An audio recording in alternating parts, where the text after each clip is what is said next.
Chapter 704. After accompanying Eric around the venue, Edgar Bronfman and Michael Eisner parted ways with him and walked to the other side of the party hall. Looking at Eric, who was still surrounded by a group of people, and feeling that there was obviously less people around him, Edgar Bronfman knew that it was impossible for him to catch up with Firefly in a short time, but he was still very unwilling to give up. He said to Michael Eisner beside him, "Michael, after paying the relevant acquisition fees, Seagram Group still has about $1.5 billion in cash left. Which direction do you think we should expand in next?" Seagram Group's acquisition of MCA was mainly funded by the $9 billion from the sale of DuPont's shares. After paying Panasonic $7.5 billion, they still had $1.5 billion in cash left. Edgar Bronfman originally did not plan to immediately invest this money in Hollywood, but seeing Eric's limitless glory, Edgar Bronfman was envious and unwilling to give up. At the same time, he could not help but have the idea of quickly expanding the Hollywood industry. Michael Eisner could feel Edgar Bronfman's feelings at this time, and he was also feeling the same. He said, "Edgar, you know that Fox and Firefly recently acquired Blue Sky Studio together. Firefly already has 2 animation studios, Pixar and Disney, but they are still sparing no effort to support animation companies outside of Firefly. Also, last year, Viacom spent a huge sum of money to acquire Disney's hand-drawn animation team from Firefly. From all these, we can see the future of animated movies. I think we should first set up Universal's animation department." Edgar Bronfman nodded and said, "Do you have a detailed plan?" "We can imitate the Blue Sky Studio they are supporting this time and also acquire a relatively good special effects studio. CG special effects and 3D animation are similar in many aspects. Then, we can poach some skilled animators from the 2 studios under Firefly. Although Pixar and Disney's salary is very generous, as long as we are willing to pay a high price and put them in important positions, we can definitely poach some talented people." Michael Eisner had been thinking about this for a long time, but this plan would cost a lot of money. 2 years ago, Panasonic was not willing to spend this money at all. Thinking of this, Michael Eisner added, "But Edgar, I need to say in advance that animated movies are not that easy to make. We may need to invest hundreds of millions of US in the early stages. Also, I can't guarantee that the first animated movie will be a big success. This requires enough accumulation." Edgar Bronfman did not lack a long-term vision. Since half of Hollywood was working hard to develop animated movies, if Universal wanted to become bigger and stronger, they could not turn a blind eye to this. He nodded and said, "The funding is not a problem. You can prepare a plan as soon as possible." Eric, who was surrounded by the crowd, did not know what Edgar Bronfman and Michael Eisner were discussing. Even if he knew, he would not be too worried. For a 3D animated movie to be successful, many factors were needed. Creativity, technology, team, funds, and time were all indispensable. In his previous life, after Pixar's Toy Story became a huge success, several other major film companies tried to produce 3D animated movies. However, other than Disney, in the past decade, the only company that could be considered a success was Blue Sky Studio. The long production cycle and high production cost of animated movies were important factors that limited other film studios from developing this business. Even Time Warner quietly gave up after trying to invest in a few animated movies but to no avail. Fox was stimulated by the success of Toy Story a few years ago and set up their own animation department. Elizabeth specifically mentioned it to Eric. After the deal with Blue Sky Studio was completed, Elizabeth also suggested that Fox's animation team be merged into Blue Sky Studio. Eric did not object at first, but after watching Fox's animation department produce an animated movie called Frozen Planet, he completely gave up the idea. Frozen Planet had nothing to do with Ice Age. It told the story of a space military academy that was attacked by extraterrestrial forces after the nuclear war when mankind entered the space age. The creativity was good, but the animators' standards were terrible. In Eric's opinion, the animation that had been completed was not even as good as Disney's TV animation. Hearing Eric's evaluation, Elizabeth simply dissolved the entire animation department. Of course, the millions of dollars that had been spent on this would definitely be wasted. If Fox's animation department was like this, The situation of other film studios that wanted to make animated movies would not be much different. With a glass of red wine in his hand, Eric patiently dealt with the overly enthusiastic guests around him. At this time, he also realized that his appearance had very unkindly stolen the spotlight that should have belonged to the host of this party.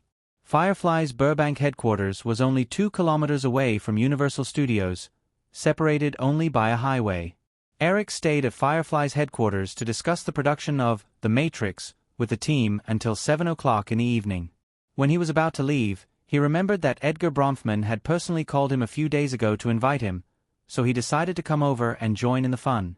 However, he did not expect such a situation. After more than 10 minutes, the guests around him gradually dispersed. Diane Kruger waited patiently with a nervous heart. When she saw that the big shots around Eric had finally left, she took a deep breath and tried to put on a nice smile. She lifted the corner of her dress and walked over. However, when Diane Kruger made this move, the other 4 mermaids in the party surrounded Eric almost at the same time. Their current status was personally raised by Eric. There were too many people just now, and they were too weak to squeeze in. Of course, they had to be the first to greet him. Looking at the 5 most dazzling beauties hugging and kissing Eric in succession, while feeling envious, some ordinary customers who thought it was their turn to go up and get acquainted with Eric stopped in their tracks and continued to wait helplessly. "Hey, Eric, good evening. Linda, your dress tonight is really beautiful. Cindy, your black dress is also great. Oh, and Christy." After Cindy Crawford hugged Eric, she smiled and said, "Eric, why do you only praise our clothes? Are we not beautiful?" "Of course not. You are all perfect girls that I personally selected." Eric smiled. Chatting with beauties was much more comfortable than being surrounded by a group of men. After greeting Linda Evangelista, Cindy Crawford, Christy Durrington, and Tara Banks, he looked at Diane Kruger, who was standing outside the 4 of them and seemed to be a little nervous. He stretched out his hand and said, "Diane, what's wrong? Don't you want a hug?" Diane Kruger quickly went forward and hugged him intimately. The girl realized that although Eric's attitude towards them was not cold, if that was all, she was no different from the other 4 girls. In a short moment, Diane Kruger made a bold decision.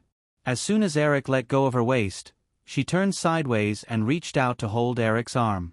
During the production of the Victoria's Secret show, Cindy Kruger and the other girls felt that Eric treated Diane Kruger specially. When they saw Diane Kruger's intimate action, they were not surprised at all. However, Eric raised his eyebrows slightly. Although Cindy Kruger knew that she could not be as intimate with Eric as Diane Kruger, she still felt a little unhappy when she saw Diane Kruger's action.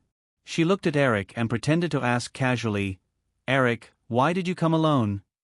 Eric had only decided to attend this party on the spur of the moment. He had wanted to bring his female assistant, but Kelly had to go back to have dinner with her daughter, so he had to come alone. He thought that he would meet his women at the party, such as Nicole.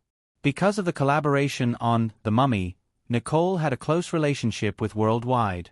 It was impossible for her not to attend such an occasion. However, Eric had miscalculated. Nicole had attended the party a few days ago. It was impossible for her to attend every party.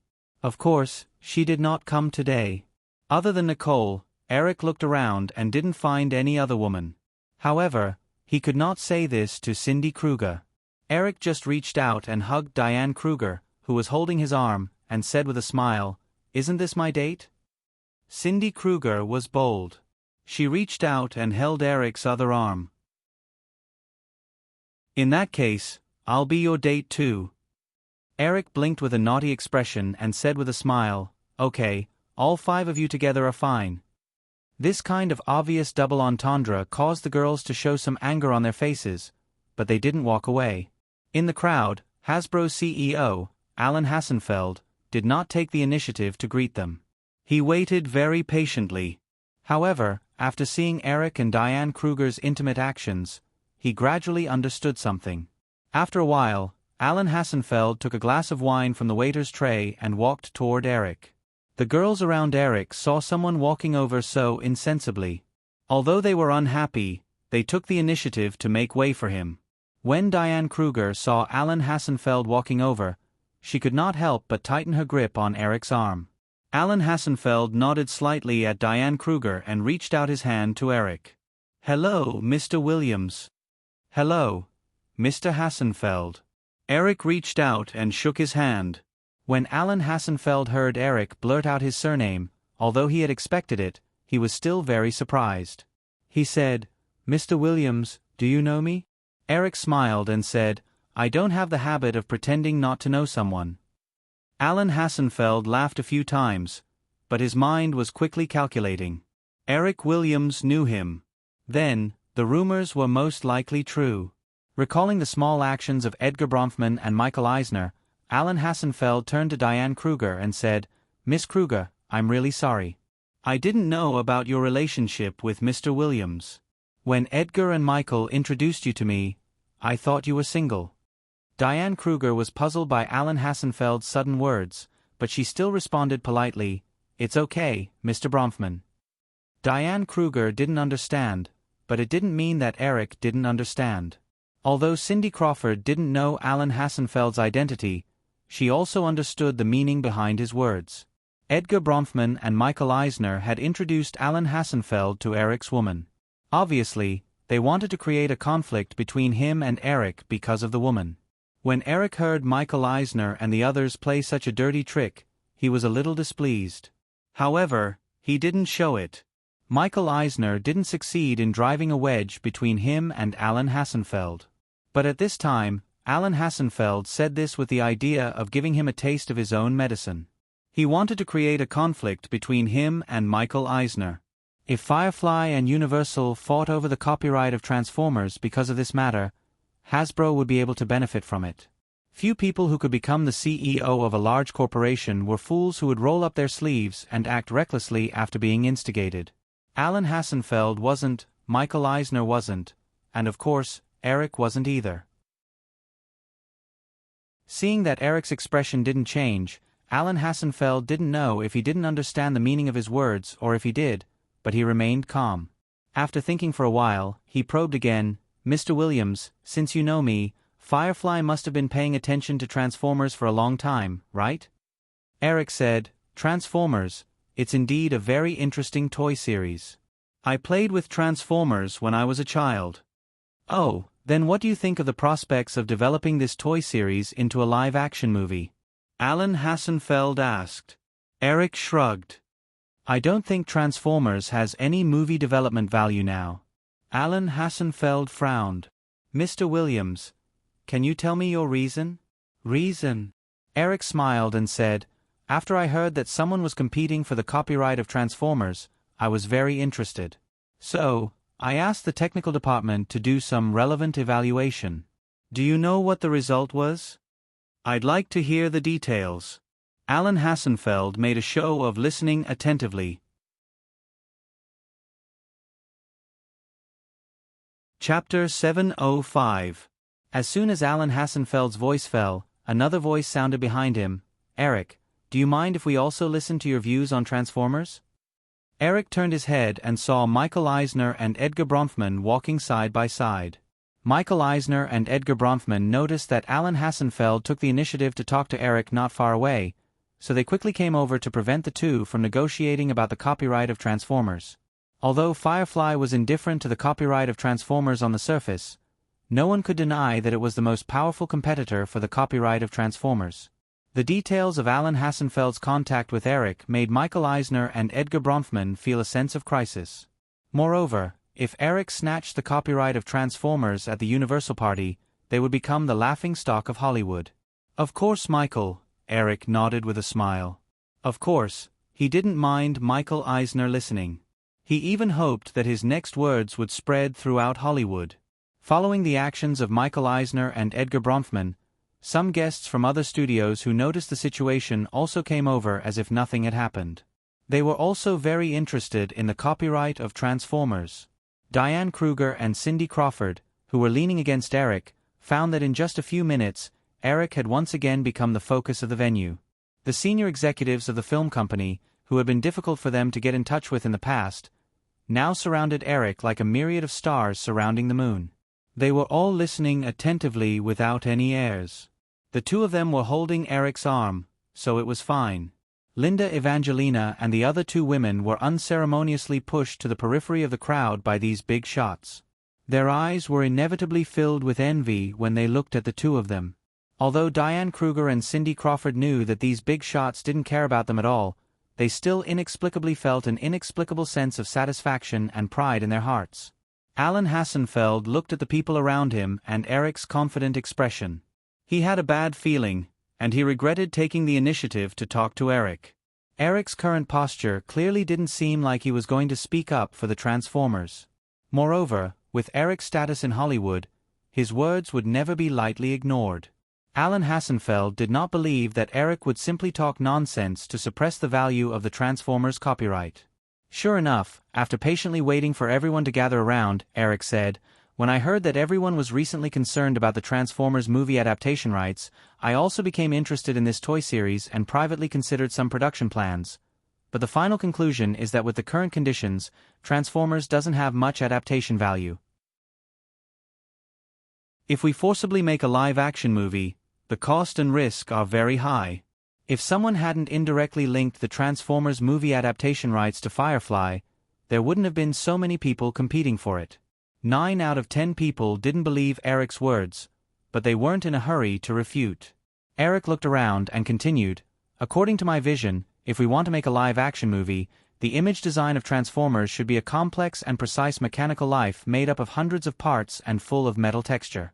These life forms also need to be seamlessly and flexibly transformed between cars and robots." I discussed my ideas in detail with the special effects engineer in the digital field and came to the conclusion that if we make it according to this idea, the CG special effects of the movie will be more than 10 times more difficult than Jurassic Park, and the production cost will be sky high. After Eric finished speaking, although Michael Eisner had a smile on his face, he asked very sharply, "Eric, I'm very curious. The difficulty of making Transformers is more than 10 times more difficult than Jurassic Park. How did you calculate this 10 times? Everyone just took Eric's 10 times as an adjective to describe the difficulty of making Transformers. If Michael Eisner didn't open his mouth, no one would have bothered to chew on his words. However, Michael Eisner suddenly used this point to make things difficult for Eric. Although everyone still had a sincere and curious expression on the surface, they couldn't help but gloat in their hearts. They wanted to see how Eric planned to deal with Michael Eisner's tricky question.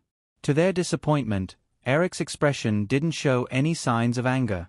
When he heard Michael Eisner's question, the smile on his face didn't change.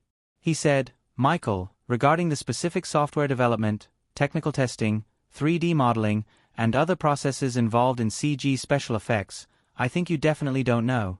Let's take the most important image rendering for example. The special effects engineer in the digital field told me that if I want to achieve the kind of CG effect I need, every frame involved in CG special effects in the movie needs a top-notch rendering workstation to work continuously for 630 hours. Hearing the gasps of surprise around him, Eric smiled and said, "Everyone will definitely think that 630 hours of rendering time is a bit unbelievable, but if you don't believe me, you can call the digital field to verify it.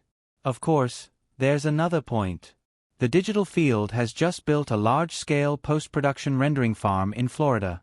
It has 10,000 rendering servers. If all of them work together, it only takes 3 minutes to render such a frame. This seems insignificant. But don't forget that I'm only talking about one frame.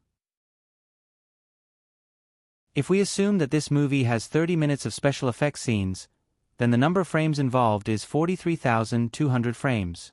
Even if all the rendering parameters can be done in one step without any testing, it will still take 115 days for the digital field's rendering farm to complete all the work. 2 years ago, Jurassic Park only took about a month for the post-production rendering work, and it used the digital field's rendering farm in Venice Beach that was about to be phased out. If we take into account the difference in computing speed, because of the comprehensive upgrade of the scale and equipment, the rendering farm in Florida should be 8 times faster than the rendering farm in Venice Beach. So, there's nothing wrong with me saying that the production difficulty of Transformers is more than 10 times that of Jurassic Park." Michael Eisner's expression was slightly embarrassed. In recent years, CG special effects had been on the rise. Of course, It was impossible for him not to know anything about it. If what Eric said was true, then the current Transformers really had no production value. Even if the producers were willing to pay such a huge amount of post-production rendering costs, the digital field would not be willing to accept it. Every year, the digital field accepted dozens of orders for special effects for movies. It was absolutely impossible for a movie to occupy the rendering farm for 4 months. Moreover, in the whole of Hollywood, only the digital field had enough financial strength to build a large-scale rendering farm. The other second- and third-tier special effects companies often could only rent rendering servers from large companies on a small scale. Michael Eisner was silent. Alan Hassenfeld asked, "Eric, can't you lower the production standards a little?" "Of course you can. I just don't know if the audience will buy it." Eric shrugged and smiled. "I'm a bit of a perfectionist. This is not a good habit when it comes to making movies. So, you can ignore what I said just now. There are definitely cheaper production plans. You can even shoot with a model. This will definitely be cheaper. I'll go to the cinema to take a look." When everyone heard Eric's words, they all criticized him. Since Eric had said so, how could they ignore it? Eric, on the other hand, only cared about killing and not burying. After he finished speaking, he felt a little hungry. He left the people with different thoughts and walked towards the buffet table in the hall. Cindy Crawford and Diane Kruger still followed Eric. Linda Evangelina and the other 2 women, who had just been squeezed out, also followed. Cindy Crawford picked up the plates with Eric and asked, "Eric, do you really need 630 hours?" Eric picked up a grilled prawn on his plate and nodded. "Yes, this involves very complicated technical details, but 600 hours of rendering time is real." Diane Kruger also said, "Doesn't that mean that Transformers will never be able to be made?" "Of course not. According to Moore's law in the semiconductor industry, the computing speed of computers will double every 1.5 to 2 years. So, in 10 years, it will only take a little more than 10 hours to render the same frame. By then, other technologies will also develop at the same time. It will be very easy to complete my idea."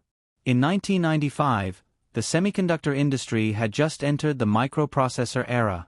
The mainstream CPU cores were all 0.35 microns. There was still a long way to go before the nano era. The instructions at the bottom of a computer's CPU were actually a set of zeros and ones issued by millions of transistors. With the development of Moore's law, the number of transistors on a chip of the same size kept doubling, and the CPU's processing speed also correspondingly doubled. 10 years later, it would only take a little more than 10 hours to complete a task, but now it would take more than 600 hours. This limitation was not so easy to break. They could only wait patiently for the development of technology. Therefore, now was not the time to make Transformers at all.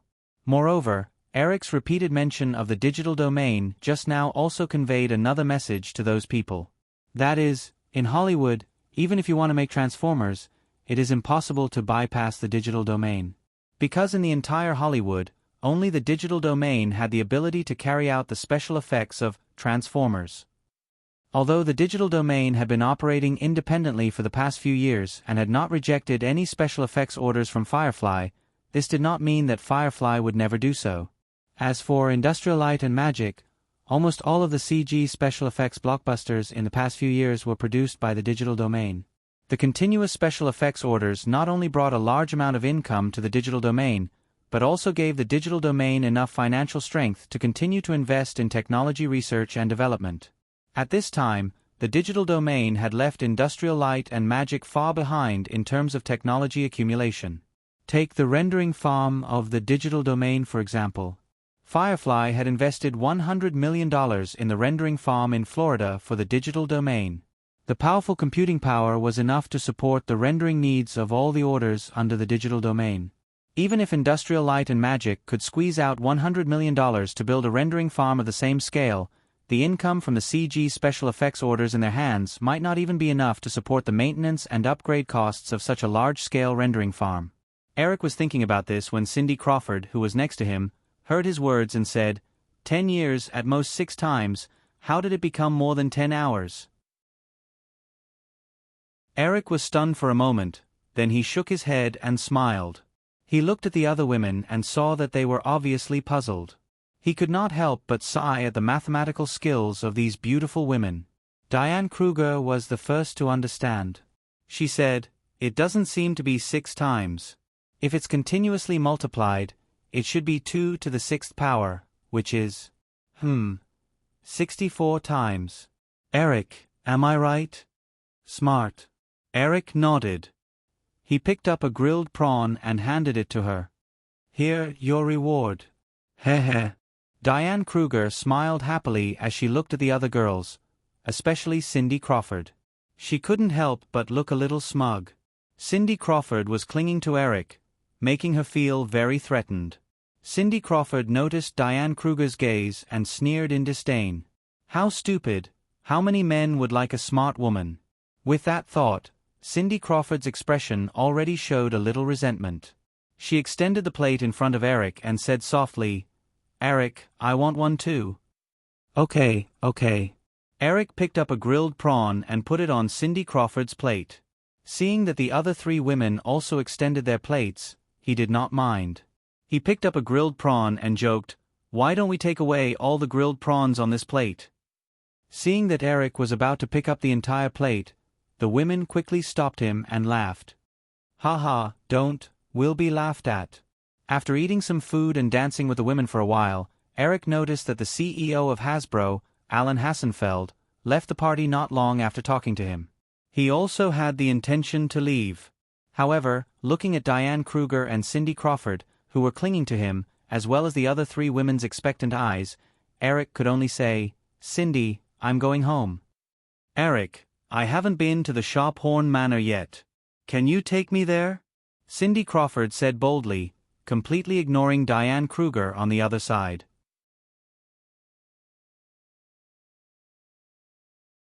Chapter 706. Countless pairs of eyes in the hall stared at them intentionally or unintentionally. If he took the 5 beauties with him, it would be too ostentatious. Faced with the tempting eyes of the girls, Eric could only refuse. "It's too late today, but I'm off tomorrow.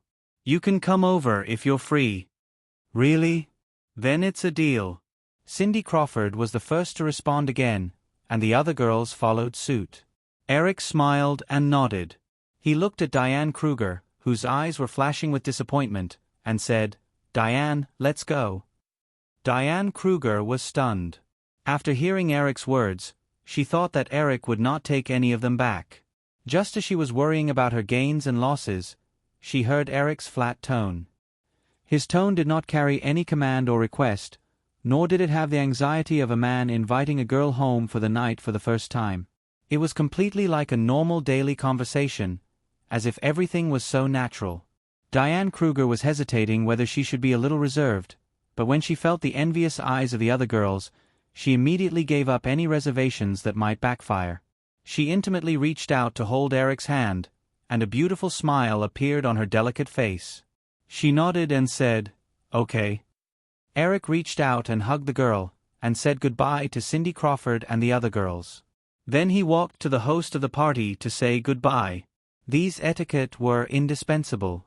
Looking at Eric's departure, the remaining 4 girls felt that the men around them who wanted to strike up a conversation with them had lost interest almost at the same time. To be able to climb to their current position in the fashion industry, they were all very realistic. Although most of the men around them had prominent positions in various industries, even if they tried their best to help them, the help they brought was not necessarily comparable to the help Eric gave them with his little finger.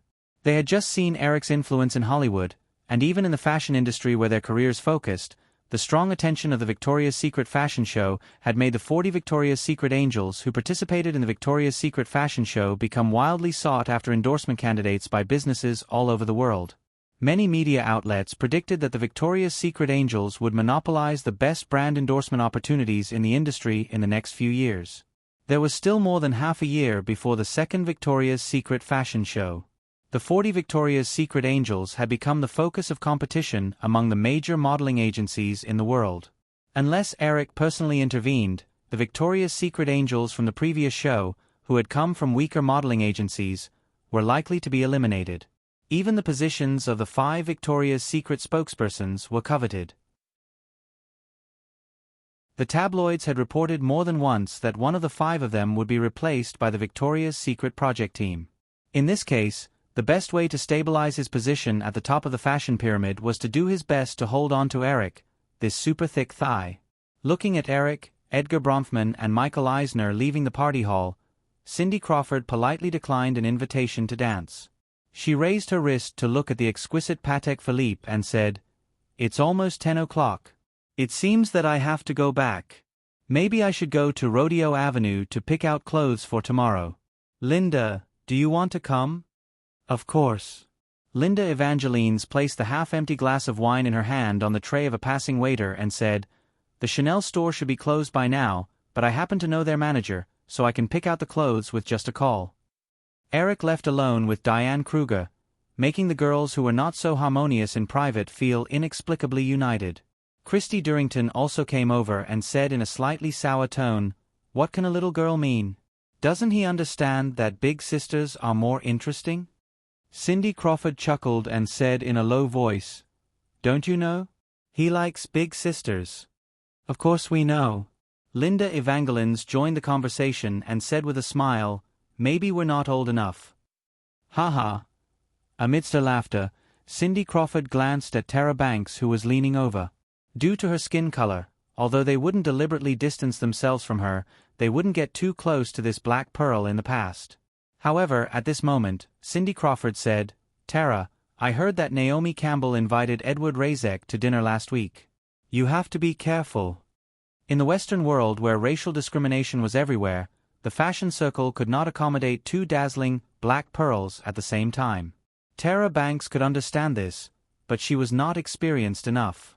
Hearing the conversation between the girls, although they were teasing on the surface, they were full of a sense of crisis. She said, "I don't think there's a need to be so worried. Didn't we all sign a contract?" Cindy Crawford showed a disdainful smile and said, "Tara, I also signed a contract with Warner's Fair Game last year, but in the end, the female lead was still changed." Thinking of this, Cindy Crawford showed a faint resentment again, but it was only for a moment, and she quickly calmed down.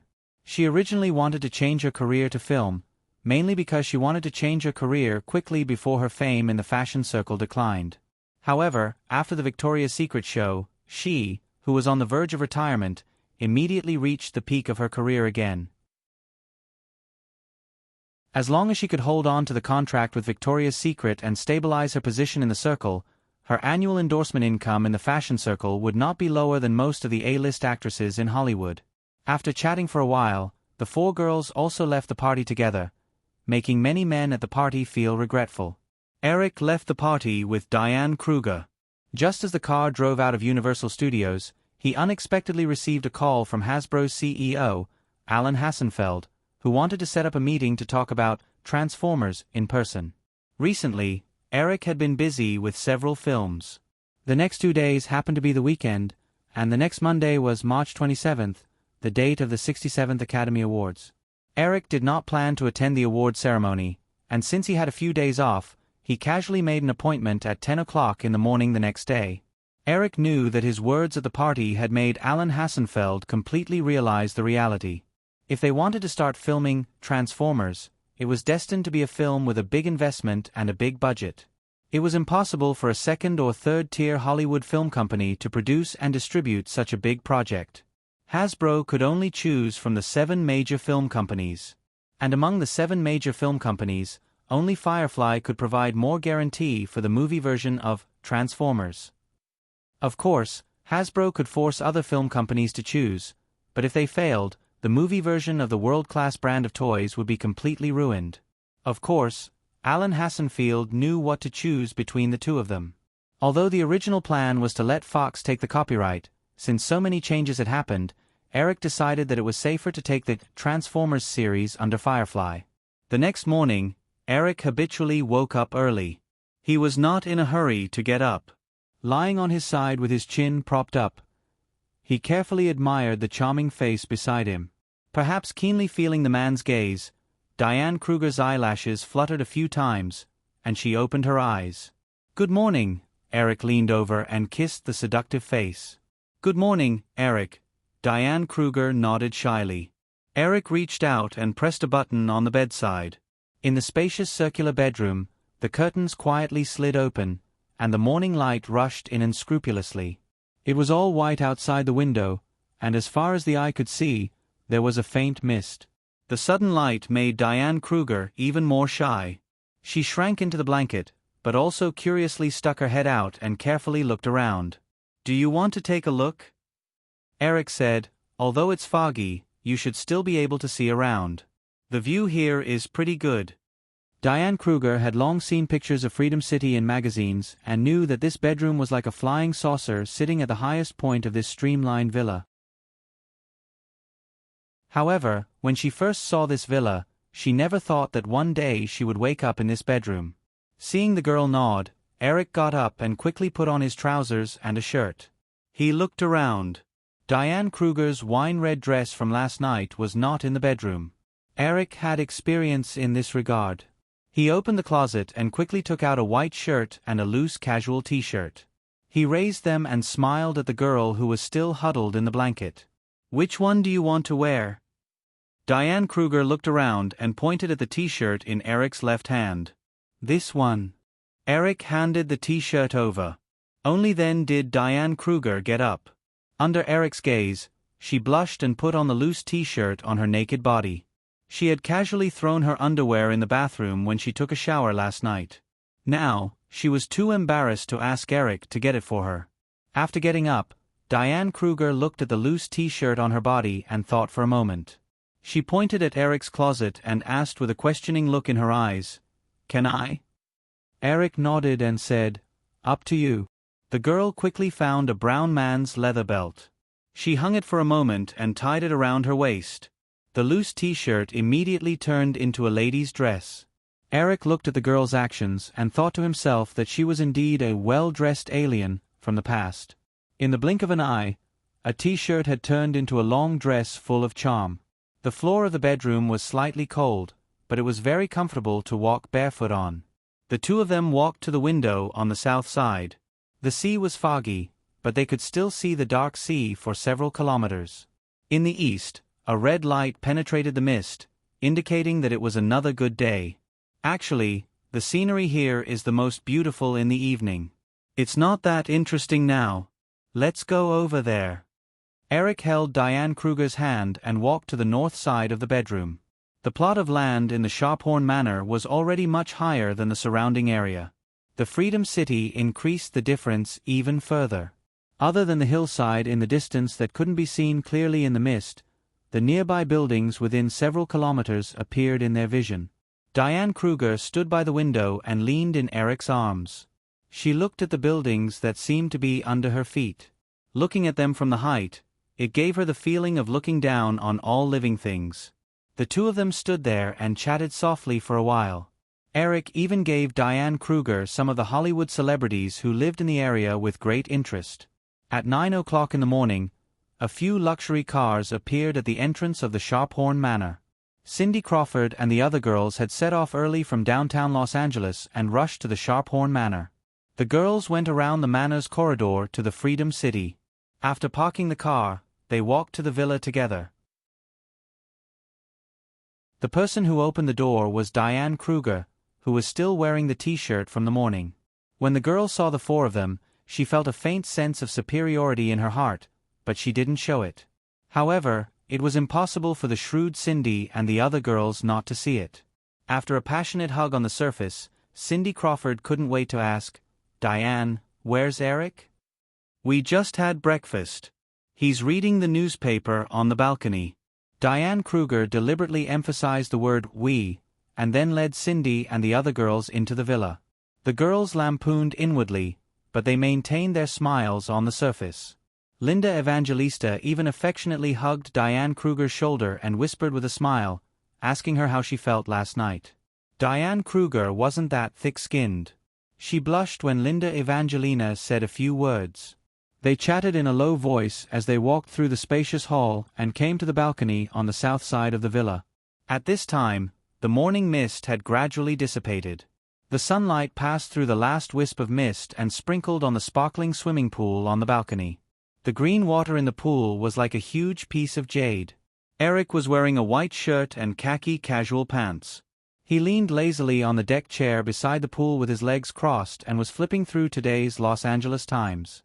When he saw Cindy and the other girls coming over, he stood up and hugged them one by one with a smile. "I thought you would come close to noon. So early. Have you had breakfast?" "No, Eric. What do you think we should do?" Cindy Crawford recalled that Diane Kruger had deliberately mentioned that she and Eric had breakfast together, so she said this.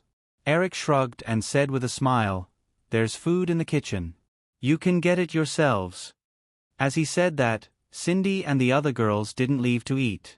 Looking at the spacious pool on the balcony, Cindy Crawford suddenly said, "Eric, can we swim here?" Eric nodded. "Of course."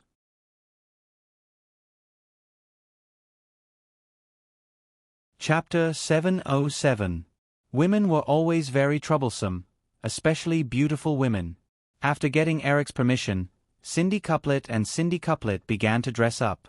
Crawford and the other women walked into the changing room behind them and changed into sexy bikinis. The red wine, drinks, and snacks in the villa were also collected and moved to the terrace. The women even took out the stereo in the living room. With the music playing, it was like a mini party on the terrace. At the end of March, the temperature in Los Angeles barely rose to about 20 degrees. It was not a good time for swimming, but the temperature was never a problem for women who loved to look beautiful. Eric leaned lazily on the deck chair beside the swimming pool, looking at the 5 beautiful women playing in the pool. He enjoyed it very much. After a while, Linda Couplet and Cindy Couplet arrived. Evangeline Linda swam to Eric's side and leaned half of her body on the edge of the pool. Looking at Eric, who was still wearing the same shirt and trousers, she asked, "Eric, why don't you come with me?" Eric looked at the delicate face that was slightly neutral because of the short hair and smiled. "Do you have a goldfish at home?" Linda Couplet? Evangelina put her chin on her smooth arm and shook her head in confusion. "I don't have any at home, but Christy likes to raise them." Eric raised his head at the beauties in the pool and smiled mischievously. "What do you think will happen if you put a shark into a goldfish bowl?" Noticing Linda Couplet, the other 4 women also swam over, but they all copied Linda Couplet's actions. Evangeline was standing in a row beside the pool. She happened to hear Eric's words and giggled. "Cindy? Mr. Shark, you can come down and try. See if you can eat us," Croft said with a provocative or teasing look. Eric did not expect her to be so bold. The hint was too obvious. However, after calculating the time, Eric shook his head. "Not now. I have a guest at 10 o'clock. Cindy Couplet? Claude and the other women were confused. Diane. Krug happened to be next to Eric last night and said, "Is that Alan? Hassenfeld?" "Yes, that's him." Eric nodded.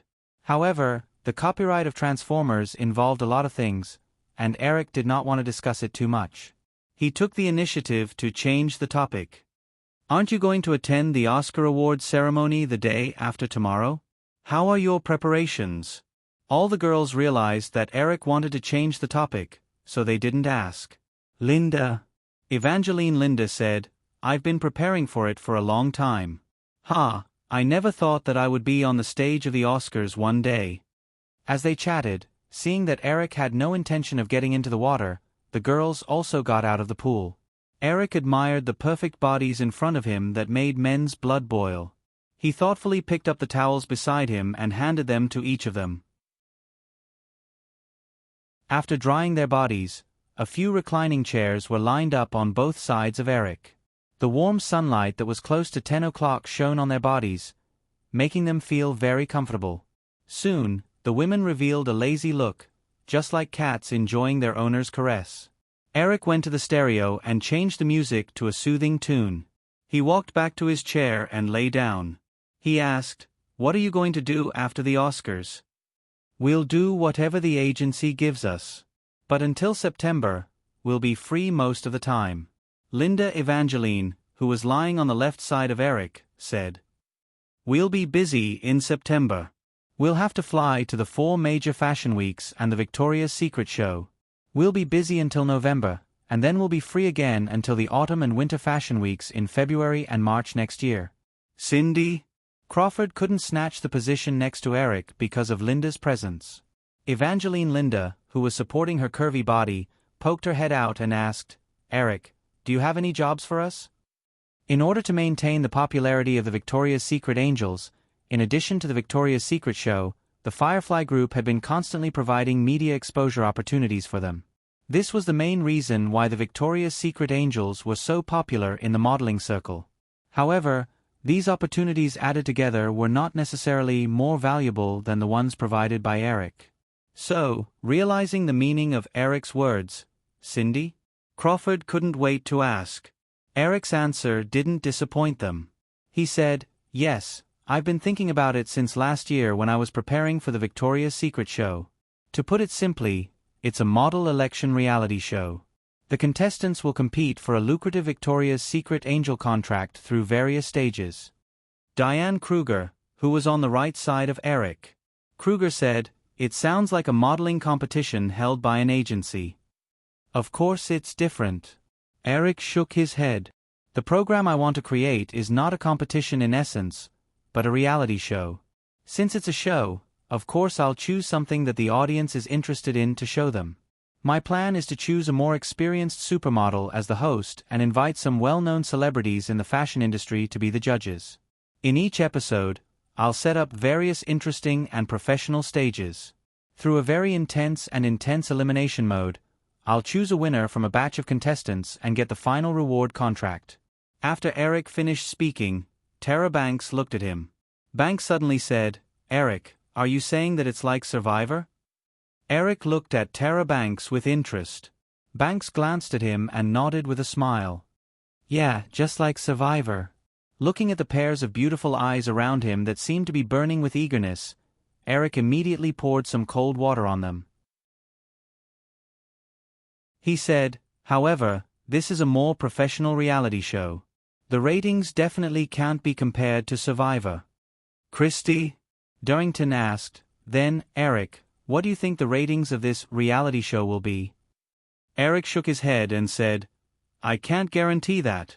Before a show is officially broadcast, no one can accurately predict its ratings." "Cindy?" Crawford also asked, "Will it be broadcast on ABC?" Eric shook his head and said, "No, any TV show has a fixed audience. Most of the shows broadcast by ABC are aimed at audiences of all ages. And this show, for the time being, let's call it America's Top Model. America's Top Model's audience is mainly aimed at young audiences between the ages of 16 and 28, especially female audiences who are very interested in fashion. So, after the production is completed, Firefly will sell the show to UPN, WB, MTV, and other TV stations with young audiences." In his previous life, America's Top Model was broadcast on the CW. In fact, it was established after the merger of Paramount's UPN and Time Warner's WB, two public TV stations. However, even if history didn't change, it should be 10 years later. "Cindy?" A few years ago, Crawford hosted a fashion show on MTV, Home of Fashion, so she was clear about the situation of these television stations. Although the ratings of these television stations were generally not high, because the audience was very concentrated, it was convenient for advertisers to advertise to specific targets. Therefore, their popular television programs were also very profitable.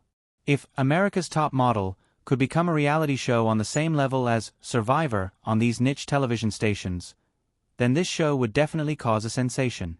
If she could win the position of host, not only would she receive a generous reward, but more importantly, through the exposure of this reality show, she would be able to further raise her status in the industry. Therefore, she remembered that Eric just said that he wanted to choose a supermodel with a lot of experience in the circle as the host. "Cindy?" Crawford's eyes couldn't help but flicker, looking at Linda Costa beside her. She couldn't help but be a little vigilant. The most senior person in the supermodel circle was undoubtedly Linda Gomez.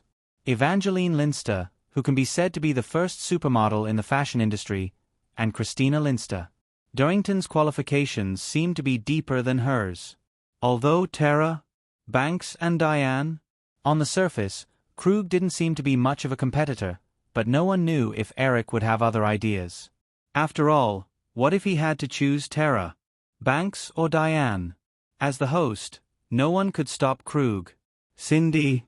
Crawford's thoughts were so, and the expressions of the other girls also changed slightly.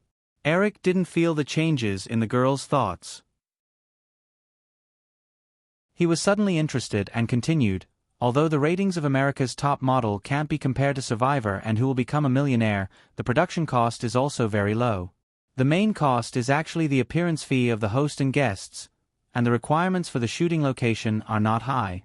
I've thought about it. As long as we can gain a foothold in the TV station, through broadcasting rights, videotape distribution, and overseas copyright distribution, it will be easy to achieve profits.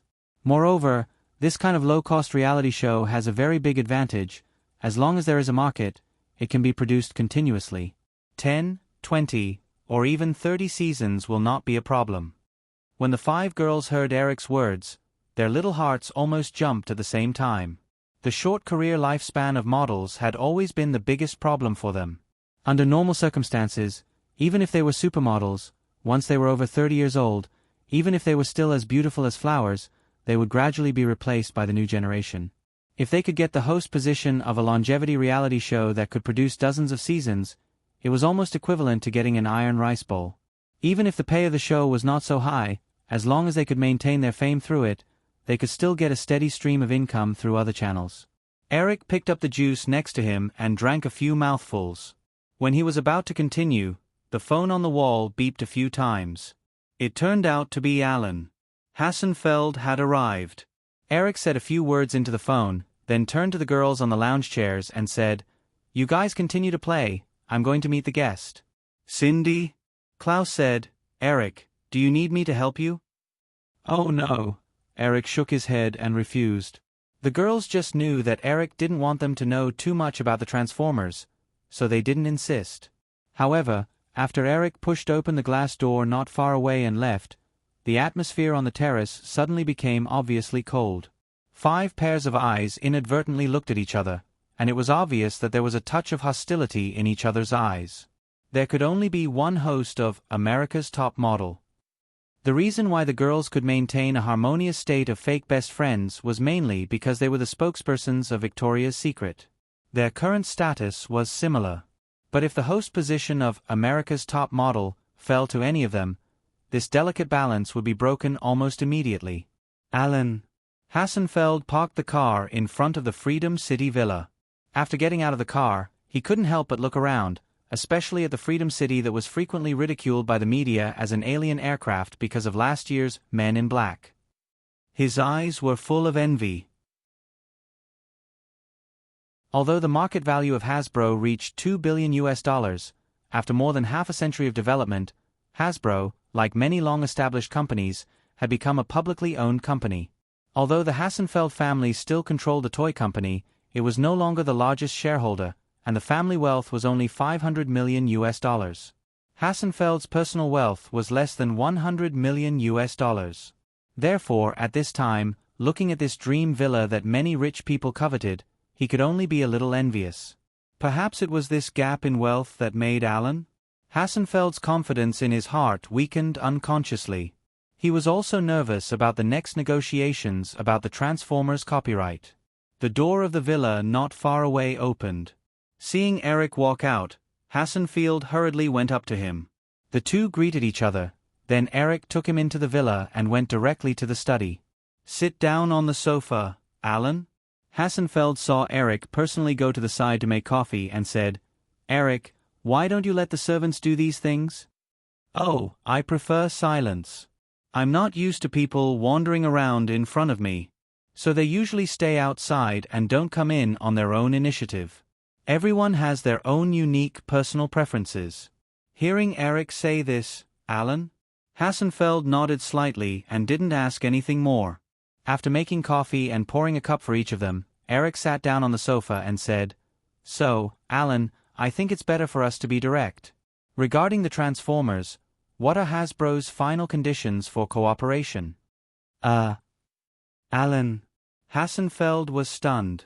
He put down the coffee cup in his hand, hesitated for a moment, and said, "Eric, about what you said last night, I want to ask first.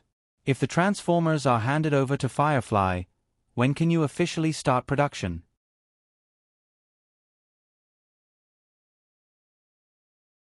Chapter 708. The best time to make Transformers was, of course, 10 years later.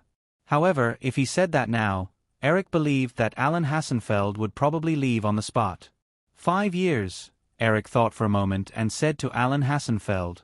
This sentence was not entirely to deal with the other party.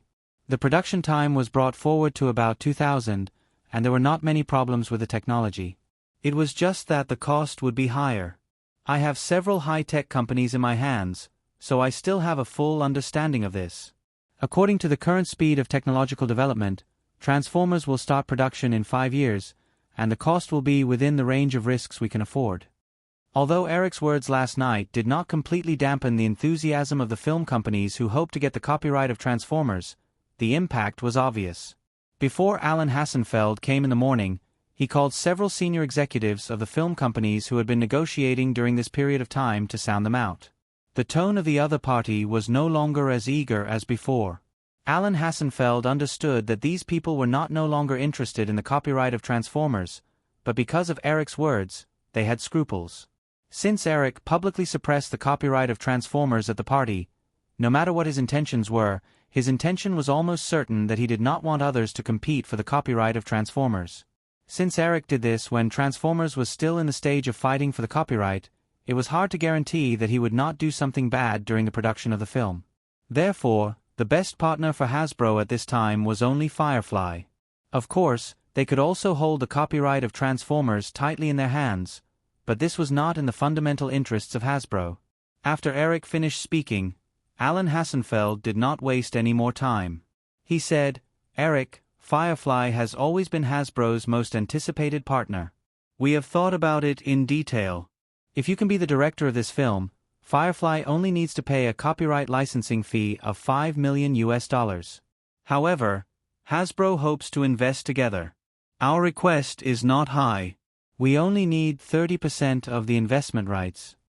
Alan, I can't guarantee that I can be the director of this film, but I will definitely be the producer myself. As for Hasbro wanting to participate in the investment, it is not impossible to consider," Eric replied without hesitation. It wasn't that he couldn't guarantee it, but that he didn't want to be the director of Transformers. Eric's positioning for the Transformers series was to be a super popcorn movie, with all kinds of special effects, all kinds of explosions, all kinds of exhilaration, and that was enough. In his previous life, Transformers had never been rated by the media or the filmmakers because of this. Eric still cared about his reputation as a director. Therefore, the director's position of Transformers should be handed over to Explosive Shell, who didn't care about the ridicule of the filmmakers. The two of them bargained back and forth for a while before they finally reached an agreement. Hasbro licensed the movie adaptation rights of Transformers to Firefly Group for $3 million for a period of 10 years. Firefly promised to develop a movie version in 5 years, and Hasbro could invest up to 25% of the film. What Alan Hassenfeld really cared about was not the licensing fee of a few $1,000,000, so he did not insist when Eric lowered the licensing price to $3 million. However, he was a little surprised that Eric allowed Hasbro to participate in 25% of the investment. During the process of contact with other film companies, the main contradiction in the negotiations was the investment ratio that Hasbro participated in.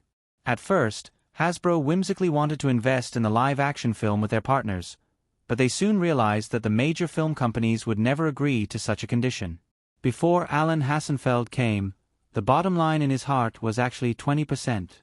Eric readily gave him a 25% investment ratio, which even made him have the thought that if he had known earlier, he wouldn't have wasted so much time with the other companies. Eric saw Alan Hassenfeld's expression and laughed in his heart. Even if the idea buried in the bottom of his heart did not succeed, Hasbro would have a taste of the Hollywood financial system in the future. The specific contract terms would definitely need to be discussed in detail by both parties.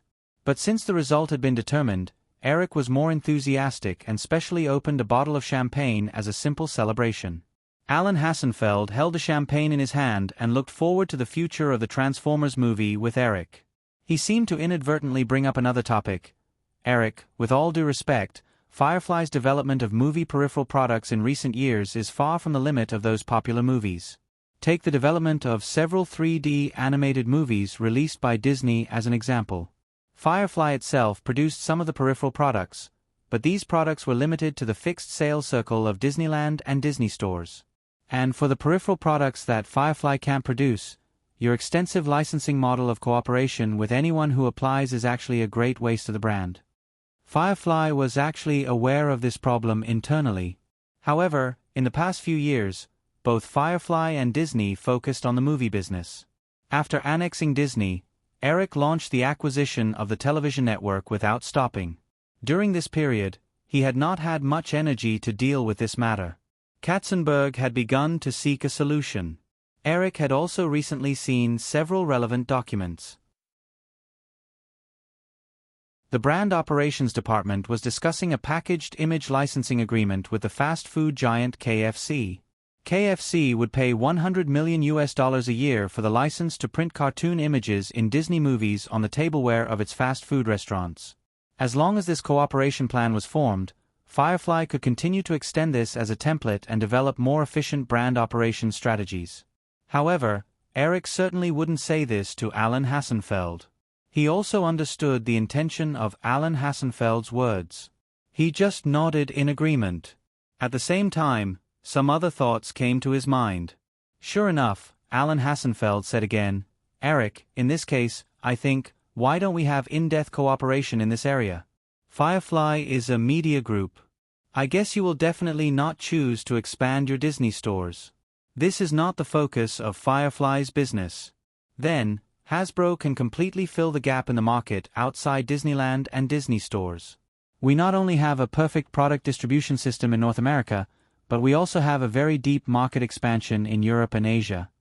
Eric made a very interested look, but regretfully said, "Alan, after hearing what you said, I very much hope that we can cooperate, but I have to discuss this kind of thing with the management before I can decide. However, no matter what the outcome of the discussion is, I will give you an answer as soon as possible." Alan Hassenfeld didn't expect Eric to give any answer on the spot on this matter, but Eric's intention also made him very excited.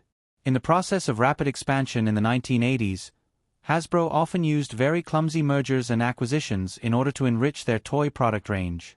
The strong rise of Firefly in the CG special effects blockbusters and 3D animation movies in recent years made Hasbro see another development route. If they could reach a close cooperation with Firefly Group, then the CG special effects movies and 3D animation movies produced by Firefly would bring a steady stream of toy images to Hasbro. Hasbro had been eyeing the toy development of movies such as Toy Story, Jurassic Park, and The Lion King for a long time. However, Firefly had been very conservative in cooperation in this area in the past few years, so they had never had a chance. With this intention reached, Alan Hassenfeld was satisfied. He looked at the time. It was just past 11 o'clock, and there was still some time before lunch. Eric didn't mean to ask him to stay for lunch, so Alan Hassenfeld took the initiative to leave. After sending Alan Hassenfeld away, Eric didn't return to the Villa Terrace to enjoy life. Instead, he dialed Katzenberg's phone. Alan Hassenfeld's cooperation proposal also made him realize another opportunity. Just look at how valuable Firefly's movie peripherals were. KFC was willing to pay $100 million a year for the licensing fee for Disney cartoon images. Eric originally suggested that Fox buy Hasbro. In addition to the copyright of Transformers, Hasbro also had a good toy production and sales system. Fox wasn't willing to take this risk, so Eric already had the idea of buying Hasbro. However, because of the need for a large investment in the high-tech industry in recent years, Eric didn't have enough funds to buy Hasbro for the time being. Right now, Alan Hassenfeld's cooperation proposal was almost equivalent to Hasbro taking the initiative to come to his door. As long as they could reach a close cooperation relationship with Hasbro, with the strong status of Firefly's movie brand image, the world-class toy giant would definitely gradually rely on Firefly's brand image. At the same time, all contracts had a term. Eric predicted that Firefly would probably be able to recoup a large amount of funds during the peak of the internet bubble in 2000. At that time, they would also have enough strength to buy Hasbro. In that case, Firefly only needed to sign a 5-year contract with Hasbro. In these 5 years, the closer the cooperation between Hasbro and Firefly, the stronger their dependence on Firefly would be. When the contract expired, Firefly would take advantage of the situation to launch an acquisition bid. Hasbro, who was already firmly tied to Firefly Group, naturally knew what to choose. Or rather, they had no other choice. Through the phone, Lu Zhou told Katzenberg his thoughts. Katzenberg also agreed. He was in high spirits and said that he would immediately convene the management of Firefly to discuss this matter. Eric hung up the phone and looked at the time. It was 11:30. Convening a meeting close to dinner time. Well, anyway, the resentment will definitely not fall on me. After secretly complaining about a certain workaholic, Eric called Elizabeth again and briefly told her what just happened. Elizabeth had already heard about what happened last night. Although there was some regret in her tone, things unexpectedly escalated to this point. This ending was actually the best. After all, if Eric didn't do it himself, Fox's chances of snatching the copyright of Transformers alone were not high. After the 2 phone calls, Eric returned to the villa's balcony and saw a few women walking towards him with a strange look. He smiled and said, "Everyone, it's already noon, get ready to eat." Wow. Splash. There was the sound of water. Before Eric finished speaking, he was quickly lifted up by the 5 women and thrown into the swimming pool. After choking on a few mouthfuls of water, Eric stabilized his body on the surface of the water. Hearing a few splashes, the 5 women laughed and jumped into the water one after another. They also shouted at him provocatively, "Hey, Mr. Shark, you left us hanging for so long. This is your punishment." Eric wiped the water stains on his face and pretended to be angry at Cindy Crawford. He quickly swam towards her and said, "In that case, prepare to be punished." Wow, haha. Run away, run away. After struggling for a while, Eric finally caught a warm and soft body. In order to prevent her from escaping, his hands slightly pushed the woman out of the water and pressed her to the side of the swimming pool. Shaking his wet hair, Eric opened his eyes and saw Linda Evangelista. Linda Evangelista didn't have the slightest consciousness of being a captive. Instead, she stretched out 2 straight long legs and boldly wrapped them around Eric's body. Her eyes were bright and hot. Just as Eric's hands were about to move, he remembered something. Staring at Linda Evangelista, he asked, "Linda, I remember that you should have been married a long time ago, right?" Linda Evangelista divorced her husband 2 years ago. However, at this time, she didn't have the slightest intention to explain. Licking her lips, she looked at Eric provocatively and said, "What's wrong? Don't you dare?" Since the woman in front of him didn't mind, of course, Eric didn't act pretentious. Instead, he felt a little hot in his heart. The other women soon widened their eyes and exclaimed. Once the door of desire was opened, it was often difficult to close. Until a new Monday morning, when the Oscar ceremony was in the evening, Cindy Crawford happened to forget to inform her agent of her whereabouts. Her agent was so anxious that she almost jumped to her feet and spent a lot of effort to contact her. At the same time, the 5 women realized that they had something more important to do, so they hurriedly left the Pointed Horn Manor.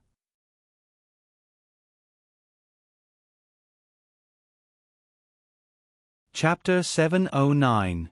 After a few months of hustle and bustle, the 1995 awards season finally came to an end with the arrival of the 67th Oscar Awards ceremony. Under the influence of Eric's Butterfly, this year's Oscars was very different from his previous life. Forrest Gump, which was praised by Americans as a modern historical landscape, was delayed. Pulp Fiction, the benchmark of independent films, was brought forward. The Shawshank Redemption, the biggest gem in Oscar history, had not been filmed yet. Despite all the changes, the attention of this year's Oscars was no less than any of the previous ones. The battle between Saving Private Ryan and Braveheart had been hyped by the media for months. Last year's Victoria's Secret show, the 5 angel spokespersons would present the awards at the same time. A small man who always wore large-rimmed glasses and looked weird, after experiencing a scandal a few years ago, once again swept the main nominations with Bullets Across Broadway. Of course, he would definitely not attend. Most importantly, this year's Oscars was very likely to produce the first Best Female Director in the history of the Oscars. This female director's work for the award was a blood-boiling war film. March 27, 5 p.m. Sacred Civic Auditorium, Los Angeles. ABC's live red carpet broadcast began on time. Outside the Sacred Civic Auditorium, movie fans who were lucky enough to get seats on both sides of the red carpet excitedly watched the increasing number of stars on the red carpet, looking forward to supporting their idols.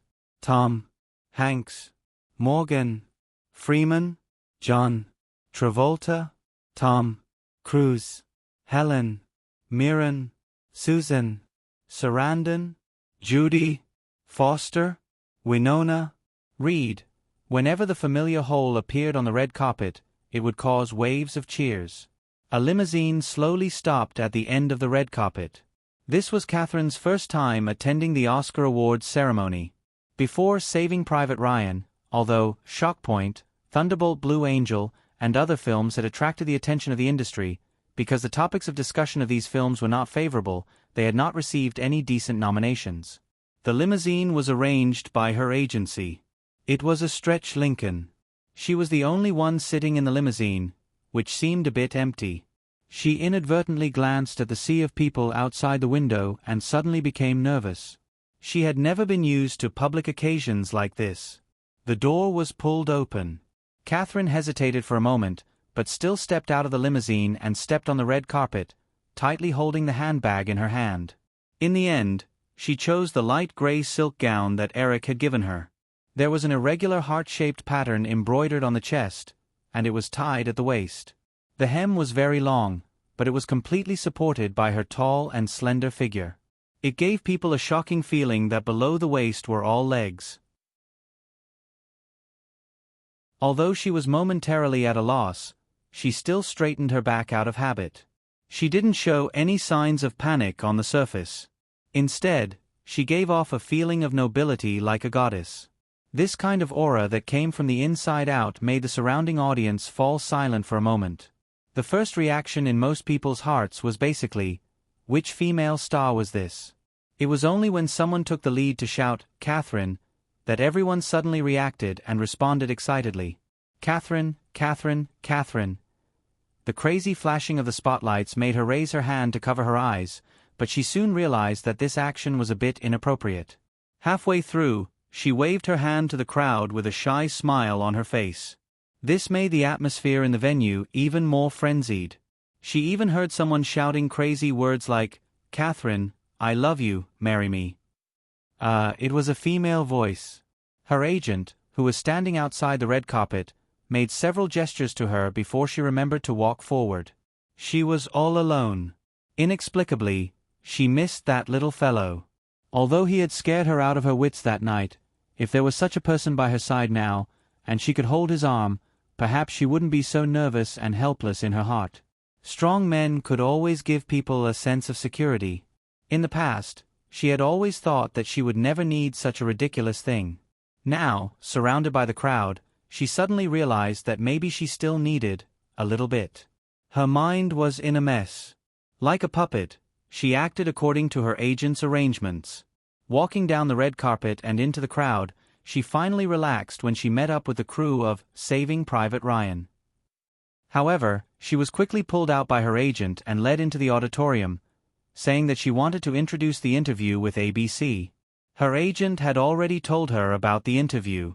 However, when the black female host praised her dress and asked which brand it was, she still couldn't answer. A certain shadow jumped out again. She heard that he had caused trouble at Worldwide's party 2 days ago. It seemed that he had tried to steal the movie rights. What a troublemaker. She also heard that he had messed around with those women again. Sigh. Although she tried to make herself look more like a big sister who was worried about her little brother, she couldn't get rid of some emotions. However, she didn't know that those emotions were called bitterness. Since he wasn't attending the Oscars, she didn't know what he was doing now. Early in the morning, after sending the 5 women out of the Sharp Corner Manor, Eric rushed to the headquarters of Firefly in Burbank. Katzenberg had always been very efficient. Although it was the weekend 2 days ago, when Eric arrived at the company, he had already taken out a general cooperation plan with Hasbro. Eric didn't know much about the surrounding operations, so he could only patiently listen to Katzenberg and the head of the brand operations department. They discussed it all morning. They didn't stop at lunch either. Eric and Katzenberg ate together and discussed the details of the preparations for a few movies. During this time, Eric briefly talked about the idea of America's Top Model. Katzenberg was excited again. He grabbed onto Eric and dug out all the ideas in his mind. He strongly suggested that America's Top Model be broadcast on Lifetime TV under the AE Television Network. The AE Television Network used to be a subsidiary network under ABC Group. At this time, it was jointly owned by Firefly Group and Hearst Group. Neither party controlled the majority of the shares. This small network mainly included several basic cable channels such as the History Channel, the Crime and Psychology Channel, and the Lifetime Women's Channel. The so-called basic cable channels, compared to HBO and Showtime, were programs that viewers could watch as long as they paid cable access fees to cable operators such as Comcast and Time Warner. Of course, different cable packages had different types of TV stations. Disney, ESPN, and several other cable TV stations under Firefly were also basic cable channels. Under normal circumstances, the cable TV package subscribers subscribed to would include at least a few dozen or even a few hundred basic cable channels. Therefore, even the few unpopular channels under AE TV station were advertised to have between 30 million and 90 million subscribers. But in fact, because they needed to share audience resources with the hundreds of basic cable channels in the package, even if the number of subscribers was the same, the viewership ratings were actually very different. The America's Top Model broadcast platform, Lifetime, which Katzenberg suggested, was such a channel. It was specifically targeted at female audiences under the age of 35. It was more targeted than MTV, WB, or UPN. But if MTV was considered a second-tier channel, Lifetime could only be considered a third-tier channel. As one could imagine, its viewership ratings were even more dismal. Eric didn't think of broadcasting America's Top Model on a small, unknown TV station like Lifetime. Well, it was his own platform. Just like in his previous life, Warner Brothers didn't broadcast Friends on their own WB station, but sold it to NBC instead. America's Top Model on Lifetime couldn't fully display its value. However, Katzenberg's thinking was different from Eric's. Lifetime was indeed nothing now, but it was like a seedling. If you didn't water it or fertilize it, it would never grow. After lunch, the workaholic couldn't wait to call the AE Television Network executive in New York. A group of people held a conference call for the entire afternoon. The topic was to discuss how to further develop Lifetime. These people were all professionals in the television industry. Therefore, it only took a few hours for them to discuss a detailed development strategy and marketing plan. The main strategy was to be inspired by the success of Survivor last year. They wanted to develop Lifetime into a TV station that mainly broadcast reality shows targeted at females. Previously, Lifetime mainly broadcast low-budget chick movies and female TV dramas. Also, it wasn't very large-scale. Its programs mainly relied on buying the rights to broadcast popular shows from large TV stations. There were very few self-produced programs. The scale of its programs was even ranked behind the AE Television Network's History Channel and Criminal Minds Channel. However, it was also true that a small boat was easy to turn around. Since they had decided on a further development strategy, of course they had to do it. First, they had to leave America's Top Model behind. Ugh. This was cheating the boss. Although Eric complained a little in his heart, he didn't lack the spirit of adventure. Since everyone's morale was high because of Katzenberg's instigation in just one afternoon, he didn't mind taking a gamble. Therefore, he agreed just like that. After all, the production cost of America's Top Model was indeed very low. The format of the show wasn't complicated. Even if it didn't make money, the possibility of it losing money wasn't high. Later, most of the reality shows in North America had a unified ancestor, Survivor. In Eric's fragmented memories, America's Top Model was basically a model version of Survivor. The elimination mechanism, the contestants' open and closed arguments, and even the crying scenes in every episode were all left over from Survivor. But it couldn't be helped. The American audience loved to watch this. Otherwise, Survivor wouldn't have achieved such heaven-defying ratings. Then, Katzenberg's next move made Eric feel that this guy's annual salary of tens of millions was really not in vain. Not only did he immediately ask the head of AE Television Network to come to Los Angeles tomorrow to discuss the matter in more detail, but he also pulled over the management of the TV program production department under Firefly to discuss the general production details of America's Top Model with Eric on the spot. When all the work was almost done, it was already 8 o'clock in the evening. 8 o'clock, 8 o'clock. It seemed like a few days ago, he was still complaining that some of the resentment wouldn't fall on him anyway. But retribution really came quickly. In just a few days, he had become a resentment machine. But as a boss, Eric obviously couldn't tell his employees, "Hey, don't work so hard. Let's get off work early." So, he could only accompany them until the evening lights came on. The Oscar award ceremony was almost halfway done. Eric, Katzenberg and the others came out of the conference room and went straight to the restaurant in the headquarters building. Although they still had to attend the party after the Oscar awards ceremony, Eric's stomach was rumbling with hunger. Once the high-intensity work was over, most people's first reaction was usually one word: hungry. After ordering dinner, the group knew what day it was and immediately turned on the TV in the restaurant. The sound came from the TV. It happened to be the award ceremony for the Best Original Screenplay. Both Saving Private Ryan and Braveheart were nominated for the Best Original Screenplay, but Eric had already won this award once. He also knew that at his age, it was impossible for them to give him another Oscar so soon.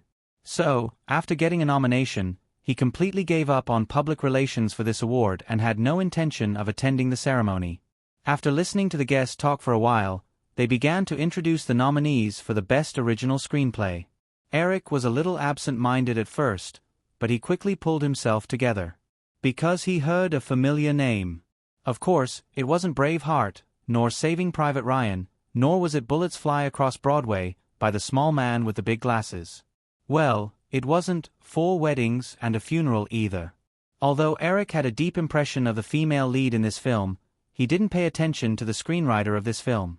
What made him excited was a film called Sin Angel. This film had two screenwriters. One was called Fran Wills. There was no need to pay attention to him. The other was like thunder to his ears. His name was Peter Jackson. Peter Jackson. Moreover, the two female leads in this film also made Eric very interested. Faye One withstood the powerful butterfly effect and stubbornly broke into Hollywood again. The other female lead was also an actress who had left a deep impression on Eric in his previous life. Melanie Lynskey, the eccentric stalker next door in 2.5 Men, Ross.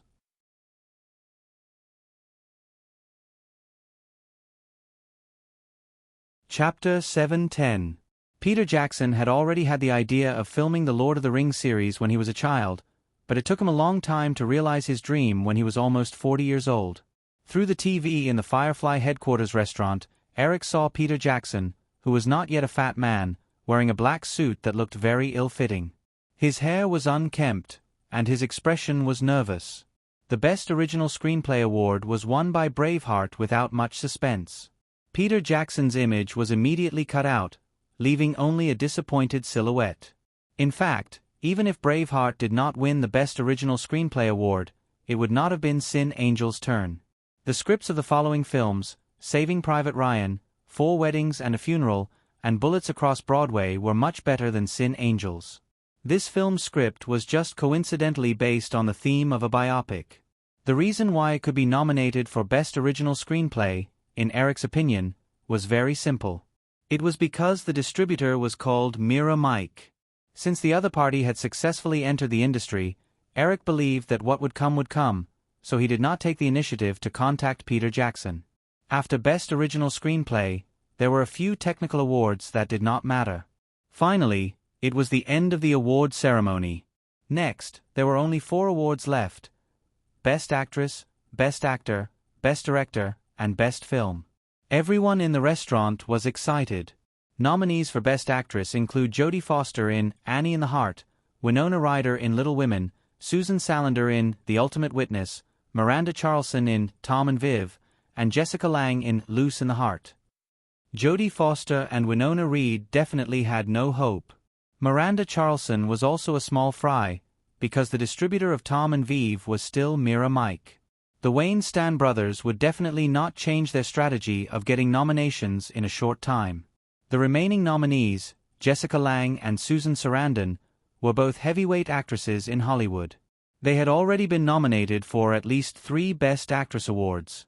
It could be said that they were neck and neck. Eric remembered that Susan Sarandon's Best Actress award was next year's Death Row's Walk.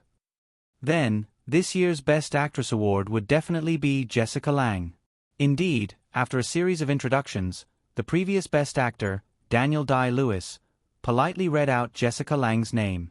The entire audience applauded.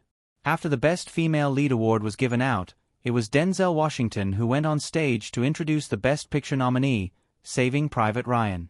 A few minutes later, last year's Best Female Lead award winner, Holly Hunter, walked on stage in a red gown and began to present the Best Male Lead award. This year's Best Actor award was the most predictable. It could even be seen from the audience's reaction. When Holly Hunter introduced the nominees and read out Tom Hanks's name, the audience's applause was obviously much louder. At the same time, Mel Gibson's slightly bitter and stiff smile appeared on the TV screen. His Best Actor award was completely forced by the Wayne-Stan brothers. Their purpose was to ruin his Best Director nomination. Watching Tom Hanks walk onto the stage after hugging the cast of Saving Private Ryan amidst the cheers of the audience, Carson, who was sitting opposite Eric, said, "Eric, are you confident this time?" Eric knew that Katzenberg was asking about Catherine's nomination for Best Director. He nodded slightly and said with a smile, "If she still can't get Best Director, then the Oscar committee is really fair." In order to promote Catherine's Best Director nomination, Eric used all the connections he had accumulated over the years. Steven Spielberg, Francis Coppola, and other big names personally helped Eric pull some votes in private. As for the many directors who had worked with Firefly, it was needless to say. In addition, there was no doubt that Saving Private Ryan was an award winner, and the Wayne-Stan brothers had agreed to take the initiative to withdraw from the competition. Catherine's chances of winning the award were more than 90%. Of course, Eric also knew that in a short period of time, it was best to use his influence to pull votes only once. If he used it too often, there would definitely be a backlash from the Academy. Eric was very confident and had already begun to order people to prepare a car to rush to the hotel where the celebration banquet would be held. However, in the Sacred Citizen Auditorium, Catherine, who was sitting among the cast of Saving Private Ryan, was extremely nervous. Her fingers tightly gripped the armrest of the chair as she stared at last year's Best Director winner, Robert Altman. Although Eric had brought her to several public relations cocktail parties, there were more things that he did not tell her. Catherine did not know that she was actually infinitely close to winning this award. Then, the nominees for the 67th Academy Award for Best Director are Robert Redford, Lies Behind the Curtain, Woody Allen, Bullets Across Broadway, Mel Gibson, Braveheart, Krzysztof Kieslowski, Red, and Kathryn Bigelow, Saving Private Ryan. Robert Altman slowly introduced this year's 5 nominees for Best Director. He leisurely opened the envelope in his hand and glanced at it. The corners of his mouth curled up into a smile. He raised his voice and said, "Well, the historic moment has arrived." Robert Altman, who was already 70 years old, spoke as slowly and steadily as the long shots in his films.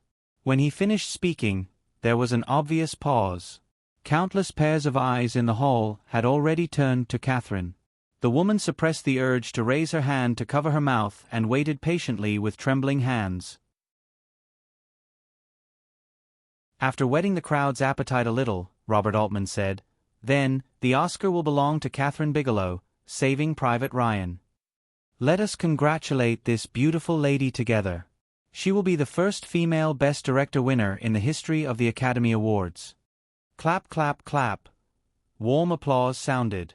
Noticing the tall figure in a light gray suit sitting in the middle of the 5th row covering her mouth and standing up shakily, the applause in the hall became even louder. Then, Some people took the initiative to stand up and cheered.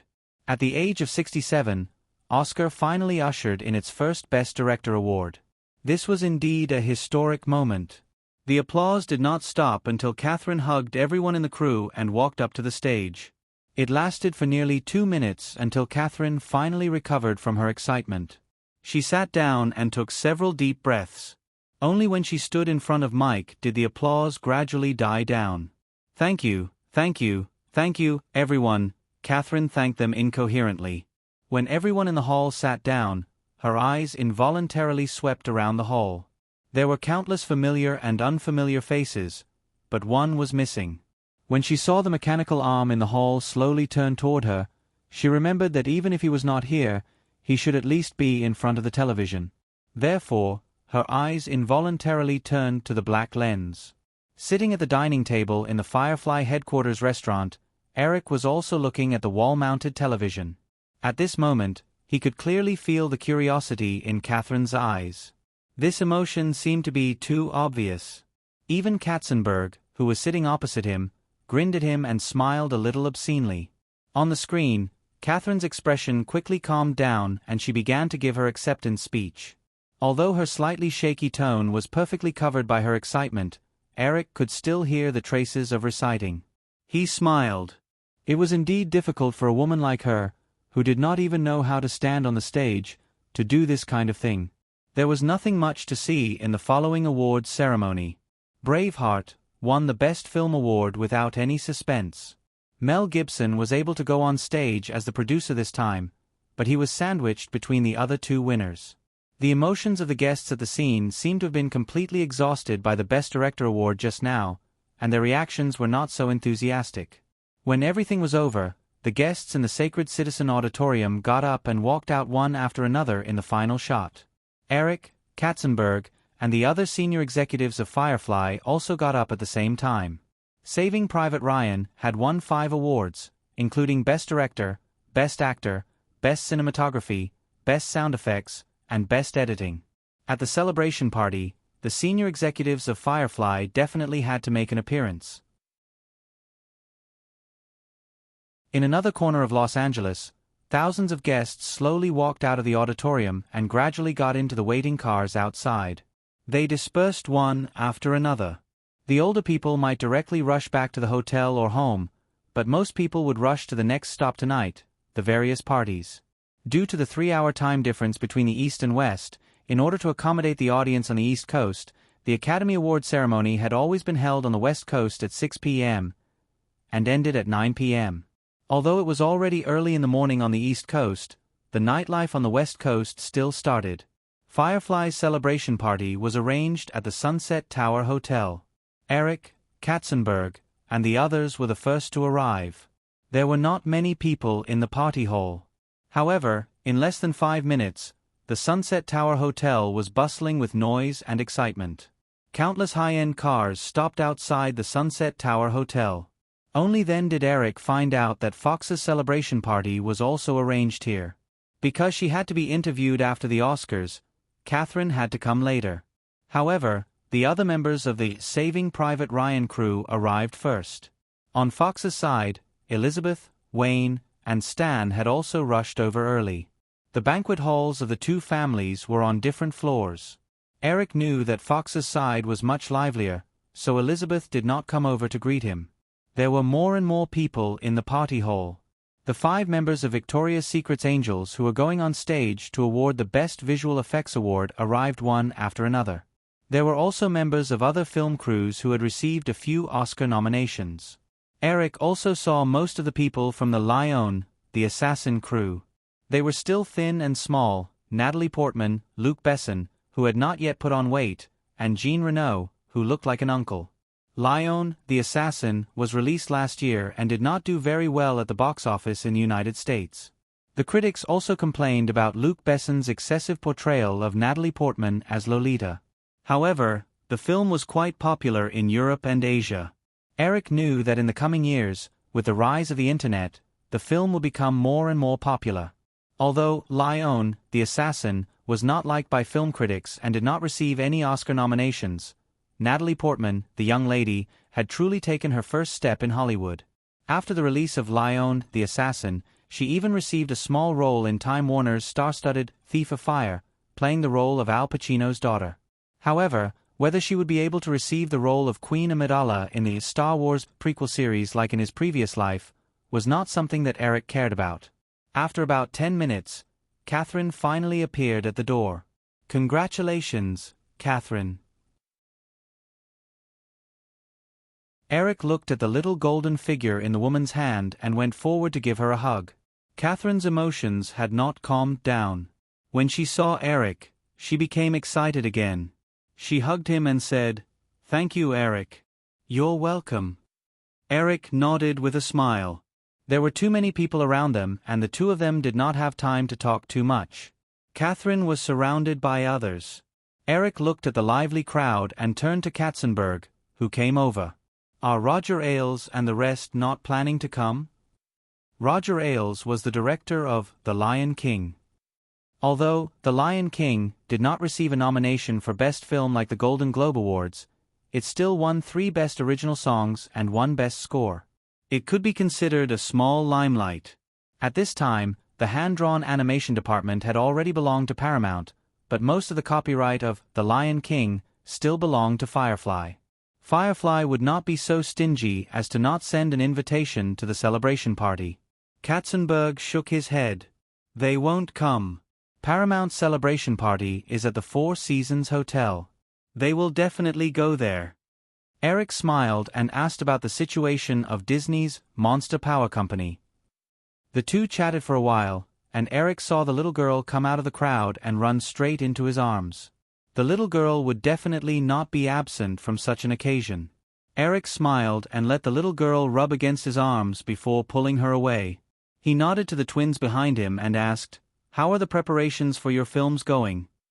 "It's so boring. Why are we talking about work now?" The little girl immediately rolled her eyes and said.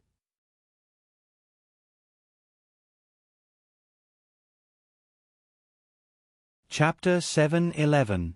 Harvey Weinstein respectfully said goodbye and hung up the phone. He took a deep breath, turned around, and walked toward the banquet hall. His expression was full of pride. The phone call was from News Corporation's chairman, Rupert Murdoch, who was far away in New York. Although it was just a simple congratulatory message, it was already past midnight in New York. From this point, it could be seen that News Corporation valued Mira Mike very much. Tonight's Oscar ceremony was definitely the most glorious moment in the 16 years of Mira Mike's existence. After being acquired last year, relying on the strong financial support of the parent company, Mira Mike finally got rid of the financial constraints of the past. Moreover, with the production and distribution of Braveheart, Bullets Across Broadway, Red, Sin Angel, and other films, Mira Mike received an unprecedented total of 27 Oscar nominations. They won all the major Oscar awards and successfully won 9 Oscars. Behind these honors was Mira Mike's annual net profit of more than $200 million in 1994. This performance was even close to the profit scale of 20th Century Fox's headquarters. In the midst of pride and excitement, Harvey Weinstein was inevitably a little disappointed. If he didn't sell the company last year, or kept more shares, then he could get more dividends from Mira Mike's annual profits. But he soon got rid of this idea. There were many things in this world that did not have ifs. A few years ago, Eric, who had just made a name for himself, had even sent an acquisition invitation to Miramax. If he had agreed to that deal, even if he only had 10% or less of Firefly shares now, it would still be a huge fortune. Harvey Weinstein shook his head and sighed. As soon as he returned to the party hall, a figure in a black suit with disheveled hair approached him. "Hey, Harvey." The man had obviously been waiting for him for a while. He knew that Weinstein was very busy, so he didn't beat around the bush and said in a hurried tone, "I heard that Firefly's celebration party is upstairs. Do you remember the thing I talked to you about?" Harvey Weinstein paid attention to building a good relationship with excellent filmmakers. Although the New Zealand director in front of him didn't get anything tonight, Harvey Weinstein didn't show the slightest perfunctory attitude. He stopped and thought for a moment, then said, "Peter, you mean Lord of the Rings?" Peter Jackson quickly nodded and said, "Yes, Harvey, isn't the film rights of the Lord of the Rings series in the hands of Flowers Pictures?" I was wondering if you could introduce me? Out of a subtle ostrich mentality, Harvey Weinstein didn't want to see another guy who was more dazzling in Hollywood. He hesitated for a moment and said, "Peter, look here. There are so many guests to entertain. I can't leave now." Peter Jackson was not discouraged and said, "Harvey, it's okay if you don't have time. Can you get someone to take us into the party? I just went up, but I was blocked outside." "Oh, haha." Harvey Weinstein froze for a moment, then laughed and patted Peter Jackson on the shoulder.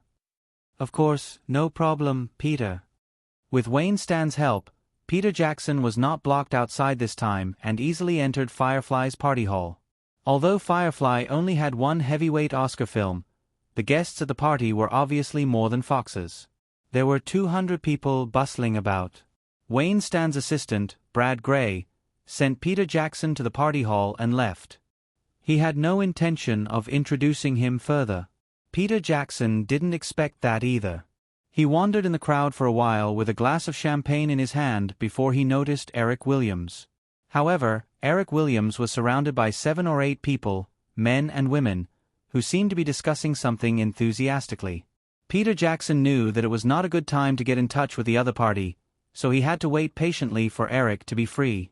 Eric was surrounded by Katzenberg, his former assistant, Alan Fissman, who he had sent to the TV production department, the little girl who was hanging on him, and the Victoria's Secret 5.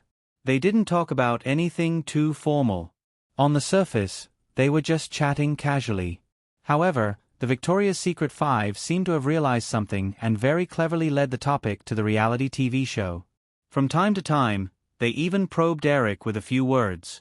Inadvertently, a figure with disheveled hair and a very uncoordinated black suit fell into Eric's eyes. Watching the other party wander around for more than 10 minutes, Eric curled the corner of his mouth and reached out to push the little girl. "Drew, can you help me get a glass of champagne?" The little girl blinked her big bright eyes. How could she not understand that Eric wanted to send her away? Although she didn't like the 5 long-legged beauties in front of her, she took the initiative to let go of Eric's arm and walk towards the long table where the drinks were placed not far away.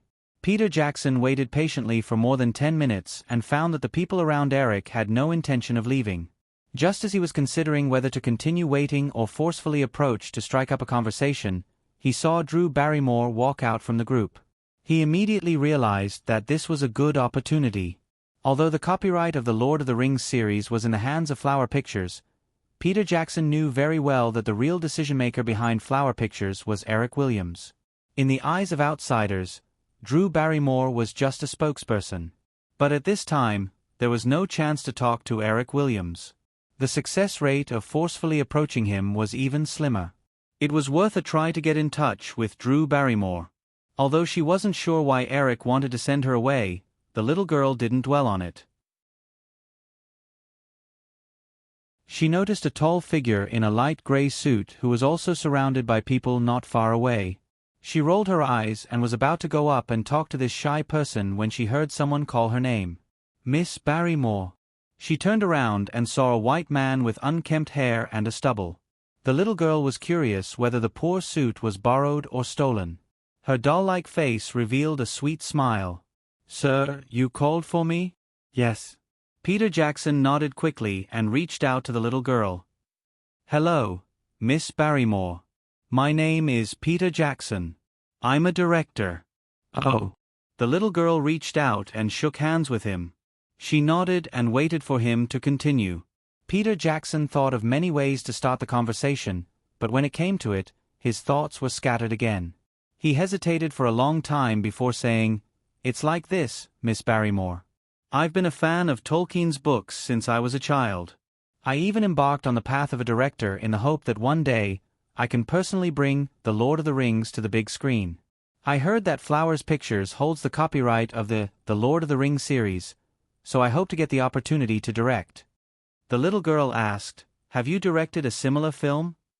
Peter Jackson shook his head and said, "Not yet, but I've been doing the relevant preparation work over the years. About the adaptation of the script, the shooting of the film, the styling of the characters, and so on. As long as you give me a chance to show off, I believe I can definitely convince you." The little girl blinked and said, "Then tell me about your ideas for the film first." "I'm listening." Peter Jackson glanced at Eric from the corner of his eyes. He was a little hesitant, not knowing if it would be useful to tell this blonde beauty in front of him. The little girl also noticed the change in his eyes. She smiled slyly and said, "You said that you've been preparing for this film for many years, but you don't even have the patience to tell me about your ideas?" Peter Jackson realized his mistake. If he couldn't seize the opportunity in front of him, what else could he talk about? So he quickly pulled himself together and said, "It's like this, Miss Barrymore. First of all, I think that The Lord of the Rings shouldn't be made into just one film. It'd be best if it could be made into a trilogy. Otherwise, it'd be a waste of this epic work, and it wouldn't be able to fully show the grand world that Tolkien had constructed." The little girl nodded and agreed with him. She said, "Eric said so too. Please continue." When Peter Jackson heard the little girl's words, he perked up and said, "In the script I've conceived, the story can start from the 111-year-old birthday of the hobbit Bilbo Baggins. The One Ring that Sauron created thousands of years ago, after a series of twists and turns, fell into the hands of Bilbo Baggins. Bilbo Baggins showed off the magic of the One Ring at his birthday party and was discovered by Gandalf, who came to visit. Under Gandalf's advice, Bilbo Baggins left the One Ring to his nephew, Frodo Baggins. At the same time, after thousands of years of slumber, Sauron woke up and made a comeback. He sent 9 ringwraiths to search for the One Ring. Peter Jackson realized that the little girl was very interested in this story, so he relied on his familiarity with the original book of The Lord of the Rings to tell the story with a lot of twists and turns. He also answered the questions that the little girl occasionally asked. After briefly describing the concept of the trilogy script, he began to talk about his ideas for filming. Unknowingly, more than half an hour had passed. Although the little girl had bought the movie rights to all of Tolkien's works according to Eric's request, she did not have the patience to read them all. At this time, she was listening with great interest. When Peter Jackson finished, the little girl turned her head and looked not far away. The 5 long-legged sprites beside Eric had disappeared. She said to Peter Jackson, "Come with me. I'll take you to see the person you want to see." Peter Jackson was a little embarrassed when he heard this. It turned out that his thoughts had been completely guessed by the little girl. However, he did not hesitate and followed her closely. "Eric, this is Peter Jackson. He wants to film The Lord of the Rings. He just told me some ideas. It's not bad." The little girl gave a concise introduction. Eric smiled and shook hands with Peter Jackson. "Hello, Mr. Jackson." "Hello, Mr. Williams. I saw that you were talking for a long time. Were you discussing this matter?" Peter Jackson nodded. "Yes, Mr. Williams. Miss Barrymore is a very patient listener."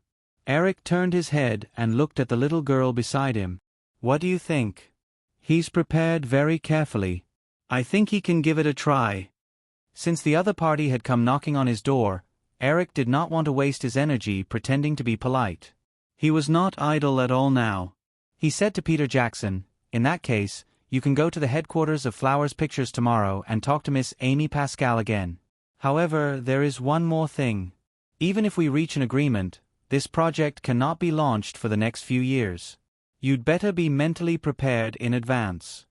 When Peter Jackson heard Eric's words, he was anxious again. He was happy that he finally saw some hope, but he did not understand how long Eric meant by a few years. Fortunately, the little girl asked for him. "Eric, when can it be launched? I don't lack money here. About 1 or 2 years." Eric smiled and said, "When you have the strength to distribute this film alone, it will probably be time." When Eric said this, the little girl roughly understood. Eric meant that it should be after Flowers Pictures took over MGM. With the current situation, it did not seem to take long. MGM had been tossing and turning for so many years that the production department had reached a point where it could be ignored.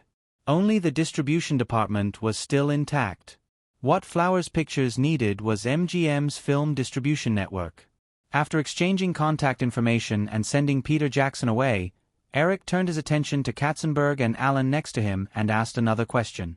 Who do you think is more suitable? Eric was referring to the candidate for the host of America's Top Model. He had just chatted with the 5 Victoria's Secret angels just now. In fact, he also had the intention to test them.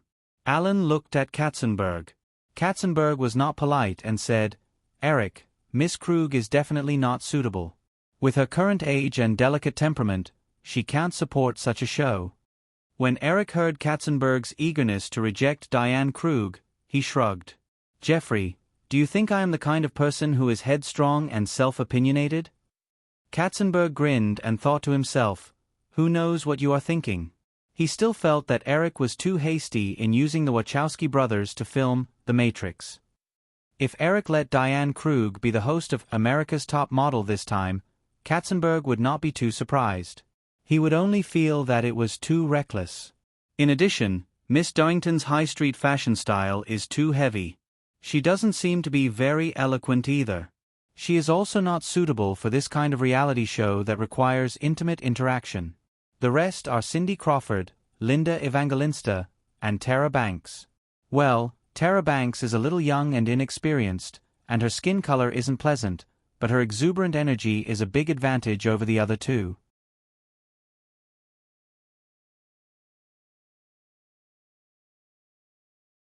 Chapter 7:12.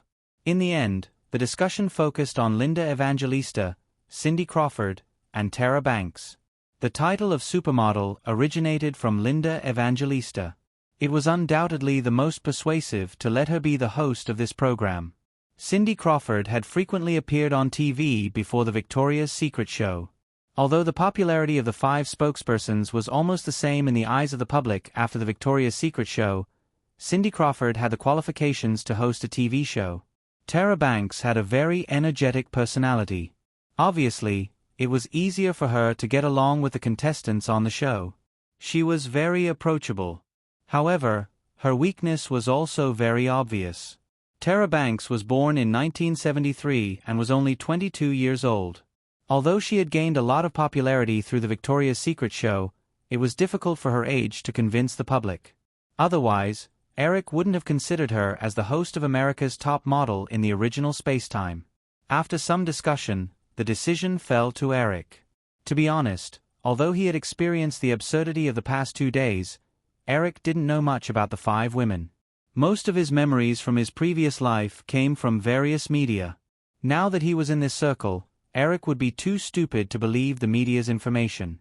The plans for the reform of Lifetime TV and America's Top Model had just begun. Eric wasn't in a hurry. He planned to talk to them in detail before making a decision. Time passed unknowingly. It was late at night. Eric was listening to Luc Besson talk about the concept of a sci-fi film when he heard Catherine's voice. Eric, it's too late. I think I should go back. When Luc Besson saw Catherine approaching, he tactfully raised his glass and took the initiative to walk away with a smile. Catherine looked a little embarrassed. Am I interrupting your conversation? Of course not. Eric shook his head.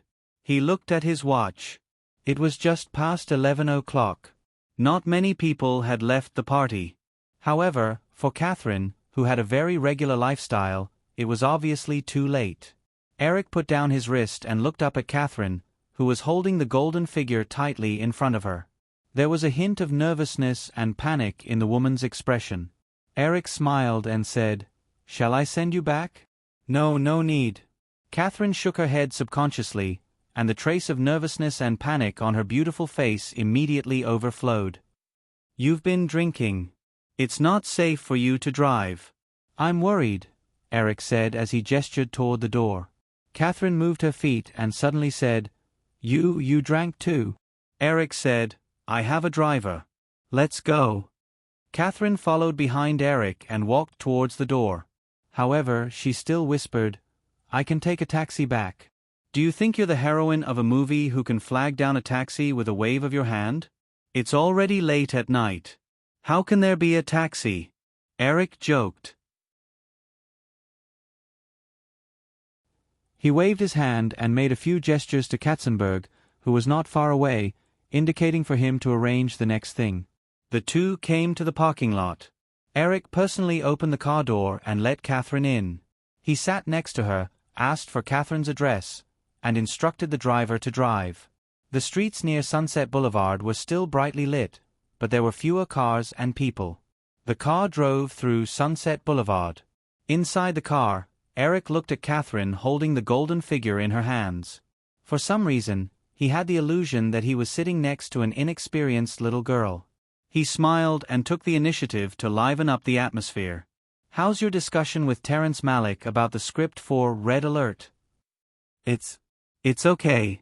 There are some differences in the details, but it's not a big problem. Next month, we plan to go to Guadalcanal Island for a field trip. Terrence wants to do a field trip. Eric nodded. Oh, have you thought about when to start shooting? Although Red Alert was to be invested in by Firefly, it was not a commercial film. Therefore, Eric was very lenient with the production plan of the film and allowed Catherine and Terrence Malick to decide on their own. Next year. I want to prepare more time, Catherine hesitated and said. The two chatted casually. Before they knew it, the car stopped outside a house in Coldwater Canyon. Eric had always been full of complaints about all the infrastructure in Los Angeles except for the highway network. The two got out of the car. They were surrounded by old street lights. In the dim yellow light, they could see a pole covered with dark moss.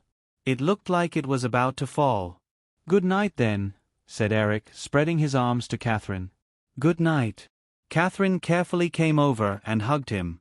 She let go and said, "Good night." After that, the woman walked to the door behind her. Eric thought of something and shouted, "Catherine?" The woman froze and turned around. What? Eric pointed to the golden statuette in her hand. "In the next few days, I may need you to cooperate with a few interviews. I hope you can prepare." "Oh, I know." After the woman said that, she looked at him for less than 2 seconds. Realizing that the man had no intention of continuing, she fled into the yard again. Eric smiled and sat back in the car. In the front seat, Cartamone started the car but didn't forget to tease him. "Boss, this isn't your style. Just drive. I already feel like I'm guilty. I feel like I'm bullying a little girl." Cartamone skillfully turned the car around and said, "Ms. Bigelow must have feelings for you. Otherwise, she wouldn't have been so flustered." "It's still a little short," Eric replied vaguely. The next day, the news of the first female Best Director in the history of the Oscars quickly occupied the headlines of major media outlets around the world, causing a frenzy. At the same time, Firefly also took the opportunity to launch a new round of publicity for the videotape of Saving Private Ryan. Thanks to Catherine winning the Academy Award for Best Director, in the following week, the videotape sales of Saving Private Ryan in North America easily exceeded 1 million units. In Europe, because the videotape was released behind North America, it was at a time when the market was hungry. With the cooperation of Firefly's publicity, the European distributors easily beat North America's weekly sales figures, close to 1.5 million units. In just a week, the videotape sales of Saving Private Ryan brought in $75 million for Firefly. Firefly internally predicted that the final videotape sales of the film would exceed $500 million, even surpassing the global box office of the film in terms of statistics. Because film companies usually did not release videotape sales figures to the public, most of the outside world was still stuck in the reverie of Catherine winning the Academy Award for Best Director. However, Hollywood was in an uproar because of the video sales figures of Saving Private Ryan. Several major film companies began to look for outstanding war movie scripts. The most direct result was that Catherine's next film, Red Alert, attracted a lot of attention from both inside and outside Hollywood. It even caused a medium-sized lawsuit. It turned out that before Terrence Malick contacted Eric, in order to produce this film, he had contacted many production companies, including the other 6 major film companies. That was not a big deal. The key was that in the process of contacting an independent film company called Phoenix, Terrence Malick signed a contract of intent with the other company, authorizing them to raise production funds for Red Alert. However, that was already 1988. The film's budget was too high, and the risks were too great. Of course, Phoenix did not manage to pull in a single cent of investment in the end. According to industry practice, under such circumstances, the contract of intent was almost automatically void. This matter should have been over just like that. The project was taken over by Firefly, and everything seemed to be in order.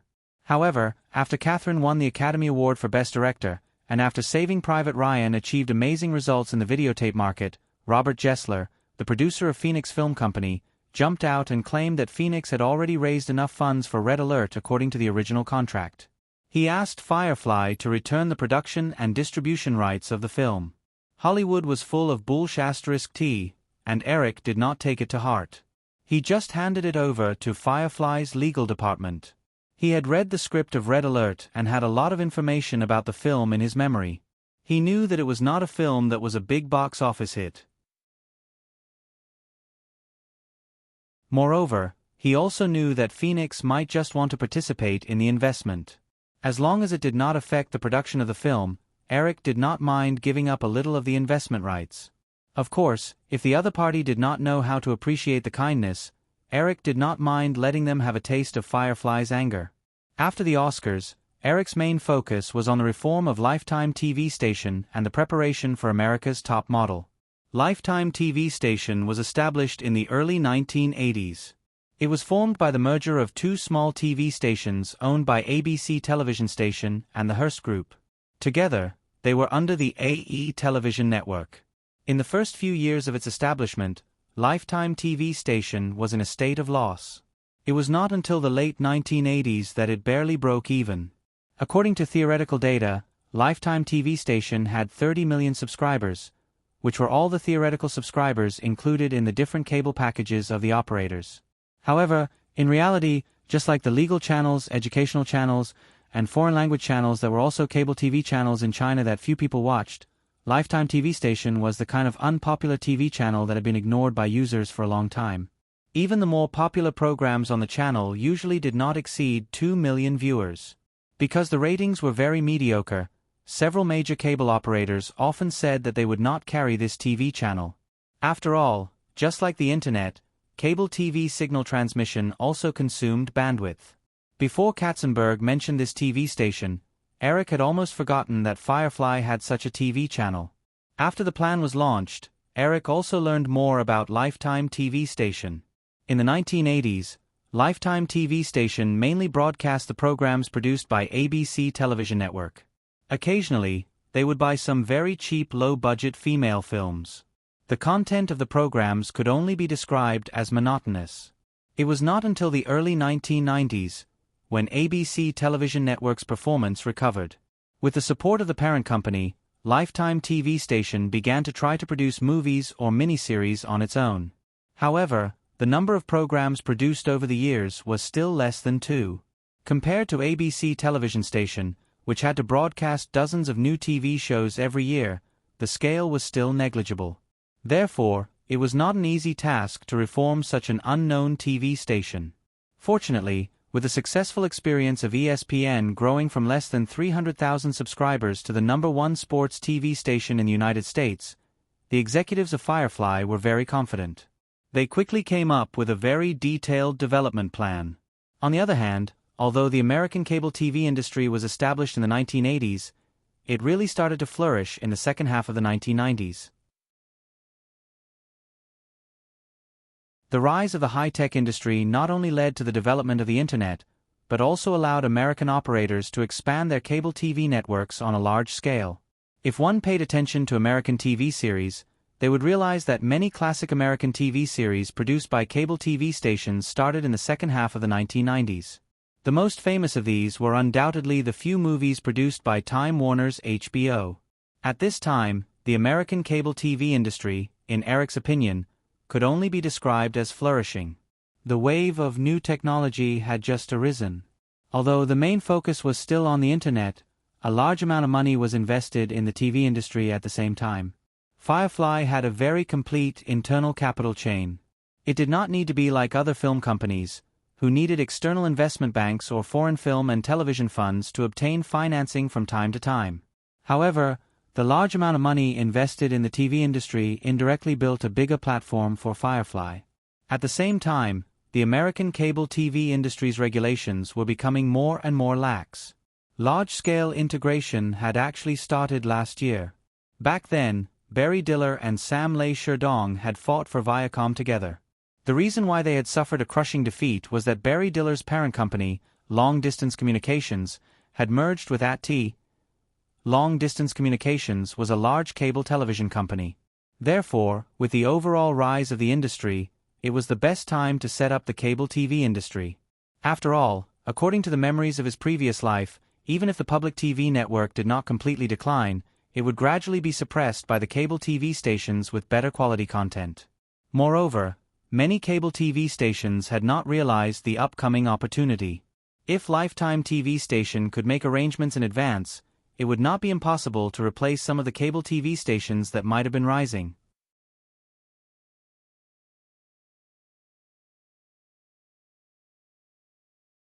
Chapter 713. To revitalize a TV station, it was definitely not enough to rely on a popular program. However, a popular program that was full of topics and attracted widespread media attention could significantly increase the popularity of the relevant TV channel and gather more popularity for it.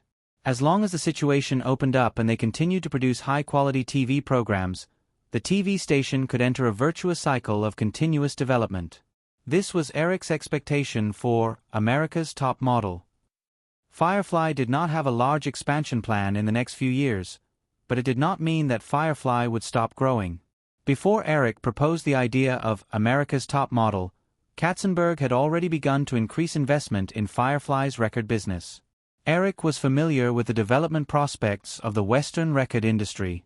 Although he was not enthusiastic about Katzenberg's development plan, he did not stop him.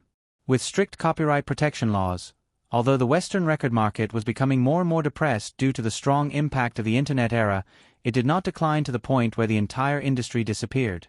In addition to the record business, a more standardized commercial operation of products related to popular movies was one of Firefly's important development plans in the next few years.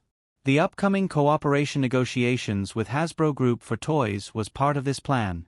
After hearing the idea of America's Top Model, the energetic Katzenberg immediately proposed the idea of revitalizing Lifetime TV. As mentioned earlier, even if America's Top Model was successful again, a popular show would definitely not be able to support a TV station. After many brainstorming meetings, the management quickly developed a set of detailed original program production, reuse of the network's resources, program arrangement, and channel marketing plan. Firefly would invest $100 million a year in the production, procurement, and marketing of Lifetime TV for the next 3 years. It was expected to create a professional female TV station for young women who focused on fashion and high-quality life. Lifetime TV's parent company, AE Network, was jointly owned by Firefly Group and Hearst Group. Therefore, this reform plan for Lifetime still needed to be negotiated with Hearst Group and obtain the relevant support of resources. Hearst Group owned hundreds of daily newspapers, weeklies, and magazines around the world. At present, these print media resources were still indispensable for the promotion of the female channel. After the Oscars, the award season was finally over. Eric also dealt with most of the film projects that he needed to personally pay attention to. But before he could rest for a few days, a bunch of things came rushing at him again. The Hearst Corporation was headquartered in New York, and so was AETV. Once the plan came to fruition, most of Lifetime TV's programs would also be produced in New York. No matter how one looked at it, Eric had to personally head to New York to discuss and make arrangements. At the same time, the two little guys' birthdays were coming soon, and this year's Easter was on April 16th. On these special days, he had to make time to accompany his women and children. Hasbro's headquarters was in Rhode Island, which was very close to New York. The negotiations between the two parties regarding the development of toys were finally decided to be held in New York. Firefly Investment and Sprint's investment negotiations had already begun. It involved more than $1 billion of investment, and Eric had to attend some important events in person. Firefly Investments and Sprint were both headquartered in New York. On the plane to New York, Eric did a simple calculation of the schedule and found that after finishing these things, the summer vacation of the movie would be over. As soon as he got off the plane, Eric threw himself into work. In the conference room of ABC TV's headquarters on the Upper West Side of Manhattan, the executives of Firefly TV, AETV, and representatives from the Hearst Corporation were holding a related meeting. At Eric's invitation, the third-generation head of the Hearst Corporation, William Hearst, was also sitting in the conference room. According to the 1994 statistics, Lifetime TV has 31.5 million subscribers. Comcast, Time Warner, Telcom, and other cable operators pay an average of 15 cents per subscriber per month.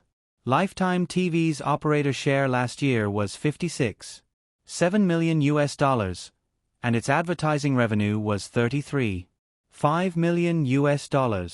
Its annual revenue was $92 million, and it realized a profit of $13.8 million.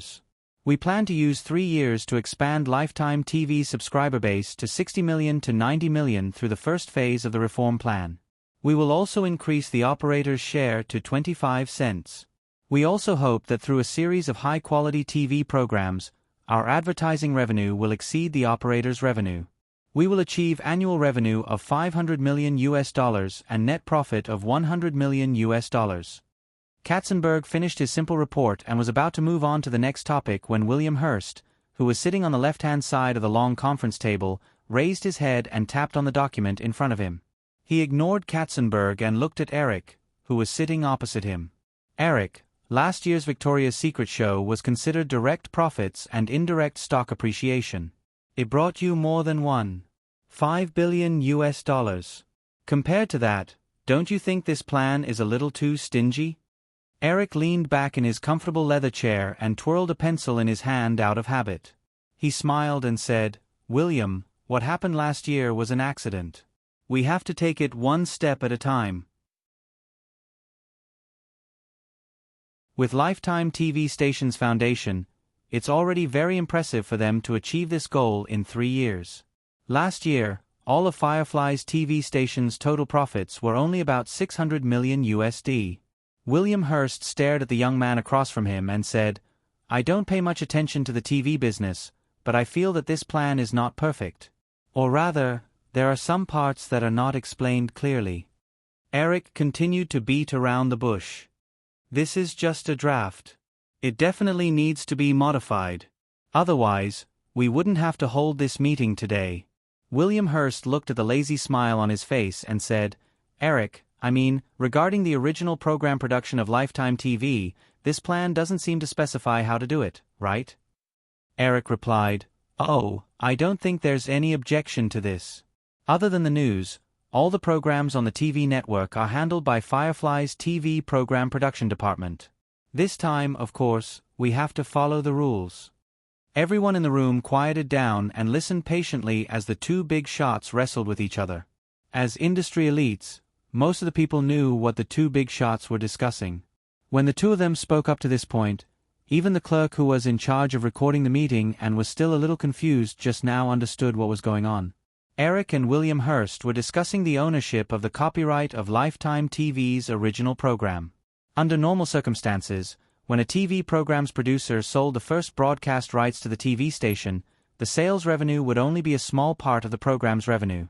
It might not even be able to recoup the cost. Most of the income of a TV program actually came from the distribution of the episodes and the syndication of the TV program after the first broadcast. The so-called syndication of the TV program was simply the program distribution system. A TV program's profits from the broadcast rights and remake rights in the US and even in more than 100 countries around the world through the syndication program distribution system would definitely far exceed the income from the first broadcast. The profits from the videotapes and syndication of the popular episodes could even be more than 10 times the production cost. This was also the reason why the protagonists of many TV series could be paid millions per episode. If there were no videotapes and syndication, the TV network would definitely not be able to offer such a sky-high salary just by relying on the first broadcast advertisements and the cable TV revenue. Most TV program production departments and distribution systems were integrated, so there was no need to differentiate between these issues. However, Lifetime TV's parent company, the AE Television Network, was different. The AE television network was jointly owned by Firefly and Hearst, with each party holding 50% of the shares. If Lifetime TV's original programs were produced by the AE Television Network's production department, then Hearst Group would be able to share in the profits from the videotapes and syndication. However, if these programs were produced by Firefly's TV department, the program's copyright would have nothing to do with the AE Television Network. Even though Hearst Group would not have to bear the risk of the production investment, they would not be able to share in the videotapes and syndication income. This was also why William Hearst had just said that the plan was stingy. If the TV station's cable TV revenue and advertising alone could make a profit of $100 million per year, the videotapes and syndication income would definitely be much more than that. As everyone knew, any project led by Eric, whether it was a movie or a TV series, could be associated with the word huge profits. Hearst Group certainly would not give up on this profit that was within reach. Even though Hearst Group was a giant in the print media industry, they did not have enough confidence in the management of TV networks. William Hearst had already realized that Eric's invitation to this meeting was not as simple as it seemed on the surface. At this time, he could only go along with his train of thought. He said, "Eric, I think it's more appropriate for the AE Television Network to be responsible for the production of this batch of original programs. Hearst Group can provide the production funds according to the proportion. In addition, if there is a need for print media support, we can try our best to cooperate." Eric seemed to have heard something interesting. He straightened his body and said, "Speaking of proportion, William, I think Firefly and Hearst's shareholding in ESPN is more balanced. What do you think?" Although William Hearst was prepared, when he heard Eric's words, he almost threw the document in his hand at him. He shook his head without hesitation and said, "Eric, this can't be done. Absolutely not." Firefly and Hearst's shareholding in the AE television network was 50-50, but their shareholding in ESPN was 20-80. Hearst had 20%, and Firefly had 80%. In the beginning, Hearst and Metropolis Media Group's rights in ESPN were equally matched. In the 1980s, before ESPN rose, Tom Murphy bought most of ESPN's shares from Hearst Group and several other small shareholders. At that time, he spent less than $50 million. Now, ESPN was the largest sports channel in North America, with an annual profit of more than $200 million in 1995. The shares that Hearst Group sold back then generated more than $50 million a year. With such a lesson in front of him, William Hearst certainly would not do such a stupid thing again. Hearing William Hearst's agitated refusal, Eric shrugged and said, "William, if you don't agree, then forget it." William Hearst was suddenly at a loss for words. After a moment of silence, he continued, "Eric, I've heard your idea for America's Top Model. This project needs a lot of support from the print media. Firefly sold all its print media assets last year. Without Hearst, it will be difficult for you to make this project big alone. William, I think this is a win-win situation. We'll get resources, and you'll get more news material." Eric shook his head, a confident smile on his lips. "Also, you've got one thing wrong. Even without Hearst, there's still Condé Nast and News Corporation. Firefly's relationship with these two companies is also quite good. I even have Yahoo. Although its influence can't be compared to traditional print media for the time being, its user base overlaps with the fashionable female audience of Lifetime TV. I think you can definitely see the potential of Yahoo's media operation during the Victoria's Secret show last year." William Hearst opened his mouth, but he could not find the right words to refute. Although he was unwilling to admit it, he had no choice but to admit it in his heart. Although the Hearst Group was very strong in the media industry, the Hearst Group was not indispensable to Firefly, who had more resources. On the other hand, without Firefly, it would be difficult for the Hearst Group to make AETV network bigger alone. The current situation was that Eric had already put forward his conditions. Firefly wanted most of the shares of AETV network. If the Hearst Group did not agree, then they would not be able to share most of the profits that Lifetime TV network might bring after its growth. However, if they compromised, the Hearst Group would almost certainly repeat the mistakes of ESPN. After another round of hesitation, William Hearst said, "Eric, it is definitely impossible for Firefly to have 80% of the shares. At most, we will give you absolute control of the shares.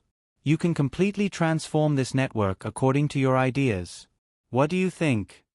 Eric shook his head. "William, the Hearst Group's business focus is on print media. I think you don't have to hold on to these television network assets at all. How about this? I will take a step back. Firefly only wants 75%. That is my bottom line." No, Eric, 55% at most.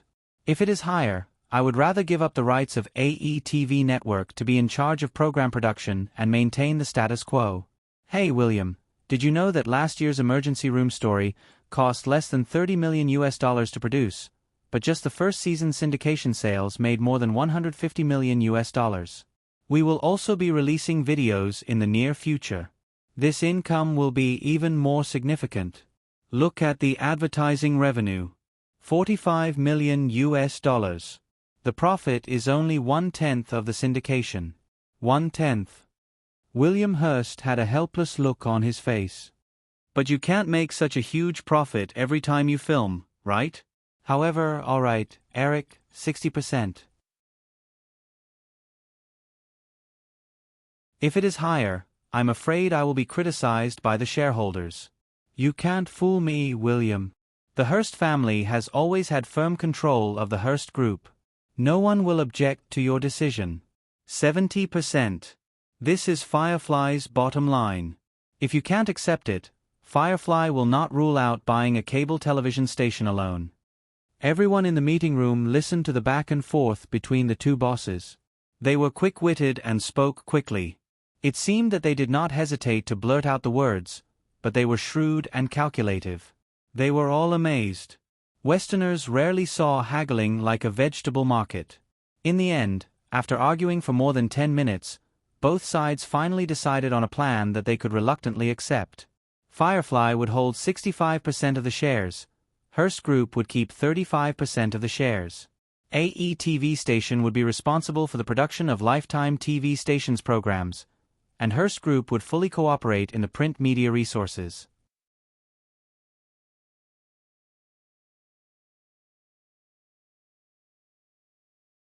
Chapter 7:14. Eric, I think that if you insist, it won't be a big problem for Firefly to get 70% of AE Television Network shares. Hearst Group won't have any initiative in this matter, Katzenberg said to Eric at the lunch after the meeting. Eric was holding a plate in his hand and picking food with Katzenberg at the buffet table. He turned to look at William Hearst, who was chatting with Tom Murphy not far away, and said, "If we want Lifetime TV to develop, we will definitely need a lot of investment in the early stages. Hearst Group's participation will not only share the investment risk, but their support in print media all over the world is also very important. Moreover, we have already obtained absolute control of the shares. In the future, Hearst Group won't have any initiative, right?" Eric's words were somewhat unfinished, but Katzenberg immediately understood. He grinned slyly, revealing a row of big front teeth. When Lifetime TV developed, as the absolute controlling shareholder, Firefly would have countless ways to dilute the shares in Hearst Group's hands. After the two of them finished picking food, they found a table and sat down. Katzenberg said, "I couldn't attend the children's birthday a few days ago, so I asked Peter to help me send a gift. Did you receive it?" "Of course, they all liked it very much." Eric nodded and said, "What about you? Are you planning to go back to Los Angeles for Easter?" "Marilyn and the rest are all in New York. They are spending the year with my parents, so I don't have to run around," Katzenberg replied. He had married very early. His wife was Marilyn Siegel, and they had a pair of twins. After a few simple words, the two of them involuntarily turned to work again. During this period of time, the senior management of the group had focused on discussing the general development plan of Lifetime TV station and had somewhat neglected the specific production of the show. In the morning meeting, after consultation with Hearst Group, the final planning plan was finalized. At this time, Katzenberg began to care about the host of America's Top Model. This matter had been discussed since the Oscars, but it had been pending. In the end, Eric wavered between Cindy Crawford and Linda Evangelista. Tara Banks, the original host, was eliminated because of her age. Eric, there's less than half a year left before the fall season in September. The reality show needs to be produced in one go. We don't have much time to waste. Who will you choose between Linda Evangelista and Cindy Crawford? Have you thought about it? Eric hesitated for a moment before saying, I've been thinking about this as well. Both of them are very outstanding. So, Jeffrey, what do you think of splitting them into two? Katzenberg frowned slightly. Eric, you're saying that it's not a good idea to let them take turns as hosts. Changing hosts will easily distract the audience. No, what I mean is, since we now have $100 million in project funds, why don't we start 2 reality shows at the same time and let them be the hosts respectively? Katzenberg's interest was piqued. Eric, do you have any good ideas again? I've been troubled by this recently. I have some ideas, but I don't know much about them. Katzenberg looked puzzled. He didn't quite understand what Eric meant. I mean, Eric continued, this idea is also related to last year's Victoria's Secret show.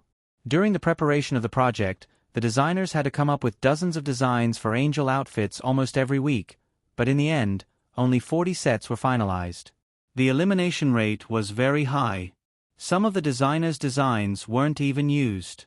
I've been thinking recently that since we can hold a modeling competition, why can't we create a reality show about fashion design competitions? It's just that I don't know anything about fashion design, so I don't know if we should implement this plan. Eric was talking about Project Runway, which was as famous as America's Top Model. These 2 shows could be said to be rivals. They were launched at about the same time, and the ratings were about the same. As the hosts of these 2 shows, Tara Banks and Heidi Klum had both taken the top 2 places on Forbes' list of the highest-paid female TV actresses. Unfortunately, Eric was not interested in fashion design in his previous life. He had only watched a few episodes of America's Top Model because he wanted to see long legs, but he had never watched Project Runway at all. Compared to Eric's hesitation, Katzenberg was very optimistic. He said, Eric, a lot of times, a successful project starts with an idea. Walt Disney also came up with the idea of Disneyland when he saw his daughter playing. At that time, he definitely didn't know how to build a Disneyland, but now Disneyland has spread all over the world. Moreover, I think your idea is better than America's Top Model.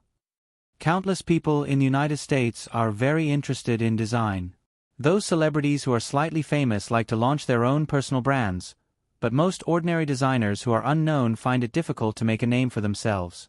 If we can provide such a fashion design reality show platform, not only can it attract outstanding civilian designers to participate, but the audience who have their own design dreams will also like to watch such a show.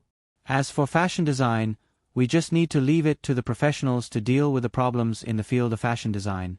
The Hearst Group has so many top fashion magazines in the world. They can casually get an editor-in-chief to be the art consultant of this reality show. Cindy and Linda have been supermodels for so many years. Their taste in fashion is definitely better than most ordinary designers. They are qualified to be the hosts of the reality show. Okay then. The 2 of them have recently come to New York. I'll think about it again and talk to them while I'm on break during Easter. Eric was convinced by Katzenberg's words. He was hesitant mainly because he wanted to be safe. After all, if the original program failed right after the start of the reform of Lifetime TV, it would have a great impact on the future plans of the TV station. Now that he thought about it, he would first start the production and see how it turned out. If the quality of the program did not meet his expectations, he would just put the project on hold. At most, he would lose a few $1,000,000. In the West, Easter was the first Sunday after the full moon on the spring equinox. Students had a week of spring break during this period, but it was not a national holiday. However, it was the weekend after all. Eric returned to East Hampton, Long Island early. He planned to spend it with his women and children. This year's Easter was much later than previous years. Easter was usually in March, but this year, it was April 16th. At the same time, Resident Evil, which was produced by DreamWorks Animation and distributed by MGM, was officially released in 2,500 theaters a week before Easter. Resident Evil cost $30 million, which was considered a medium cost. Eric did not use the movie version in his memory. Instead, he designed the plot according to the main storyline of the game version.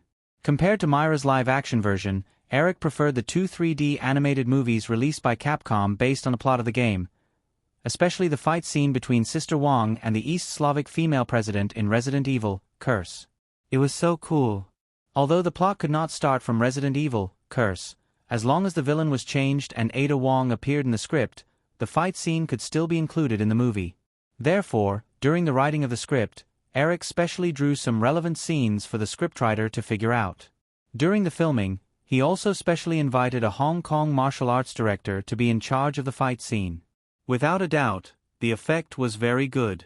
After the movie was released, the most talked about part of the movie, other than the special effects of Lord Lick fighting the tyrant, was the close combat fight between Ada Wong and the villain played by Hu Kylie. Hu Kylie's fame also increased because of this, and she became a martial arts actress that movie fans loved to talk about. Although the reviews of the movie were generally not good, with a smooth plot, perfect settings, and enough plot highlights, the movie received $23 million in box office in the first week. It was a very good start. The industry estimated that the North American box office of the movie would reach $60 million because of this, which would basically cover the cost of production. Moreover, Eric also knew that the important market for Resident Evil was not in North America, but overseas. In the Resident Evil series in his previous life, none of the North American box office exceeded $100 million, but it became the first movie series based on a game to exceed $1 billion in the global box office.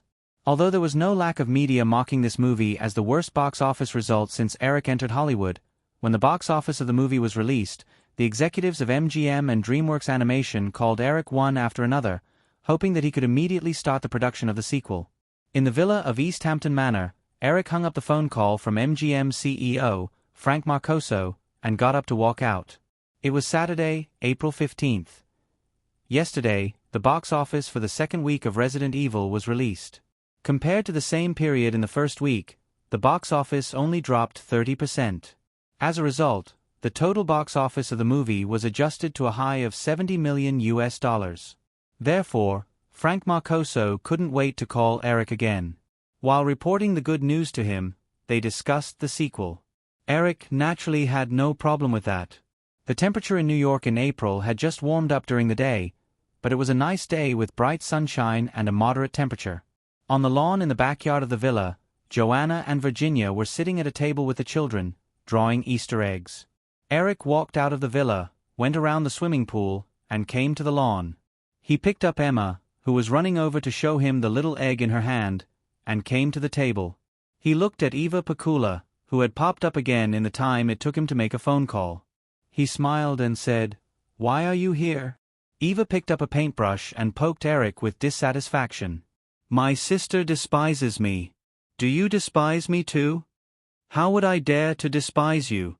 Eric smiled and dodged. He put Emma on a small chair, and the little girl immediately grabbed the paintbrush on the table, forgetting about Eric's existence. Eric looked around. Virginia was holding Kevin's little hand and drawing an image on an egg, looking like she was having fun. When she saw Eric coming over, she even raised the egg and gestured to Eric, looking like she was showing off her son. Hawaii, who was sitting on Joanna's lap, was holding a paintbrush in her hand, but her little eyes were filled with boredom. Eric leaned over and kissed his baby son's cheek. He pulled a chair over and sat down. He reached out and took Hawaii from Joanna's arms. "Come, baby. Is Mommy's drawing bad? Let Daddy teach you." Joanna looked at Eric as he carried her daughter over. She smiled and handed the egg and paintbrush over. "Shashya isn't interested in these. Maybe my drawing is too bad."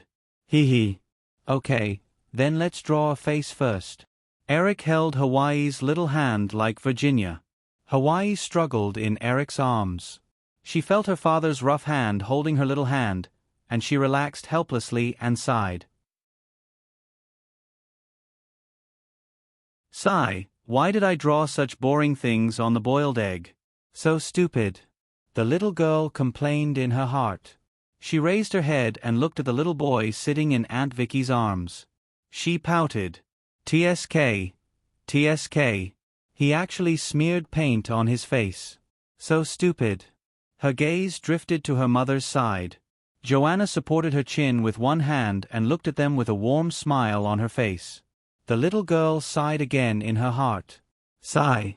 However, when I saw the happy look on Mommy's face when she looked at Daddy teaching her how to draw, I forced myself to pretend to be as clumsy as Kevin. But it's so difficult. Sigh, stupid Daddy. You can't draw a crooked face when you're holding my little hand. The little girl complained in her heart. In the end, she couldn't help but ask, Daddy, why are we drawing these? To celebrate Easter, Eric explained. Then why is there Easter? Because people say that Jesus will be resurrected on this day. Hence, it's called Easter. Who is Jesus? The Son of God. Who is God? I can't say for sure. Then why are we celebrating the day of Jesus' resurrection? Because Jesus is the belief of many people. What is belief? Belief is something in one's heart that one has to adhere to. Adhere to what? Adhere to what you think is right. Daddy, then what is your belief? Oh, baby, you asked me. But you can ask your mommy. Mommy, what is your belief? God. The little girl blinked her big eyes that were as beautiful as her mother's. She combed through the information in her mind and found a circle. Then, she realized that her parents were patronizing her again. Sigh, how can these adults treat a child like this? She's only 2 years old.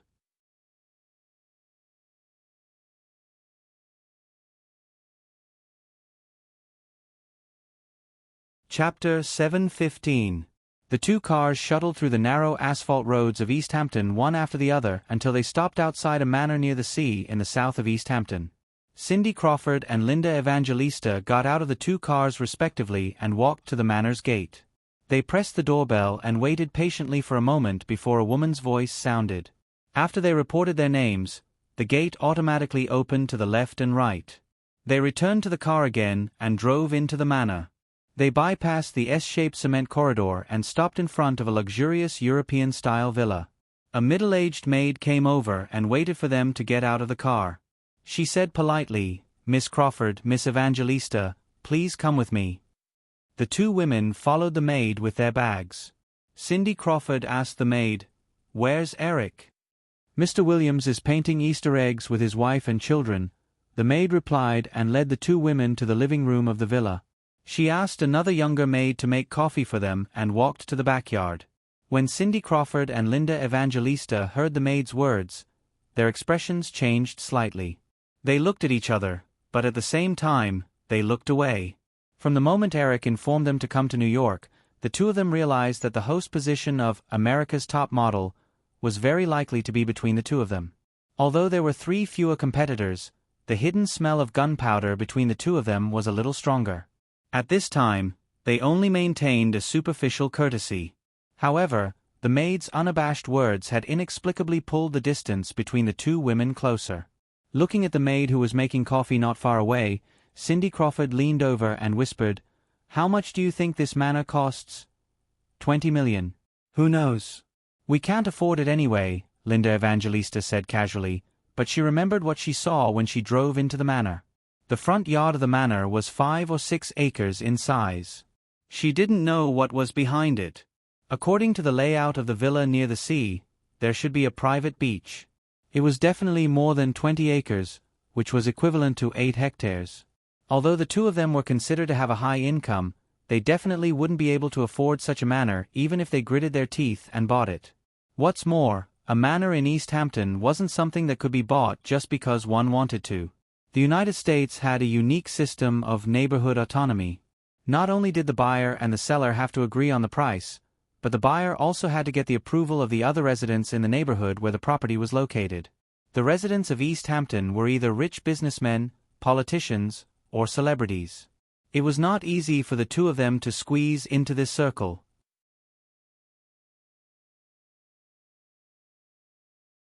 The maid served the two of them coffee and politely asked if they had any other invitations.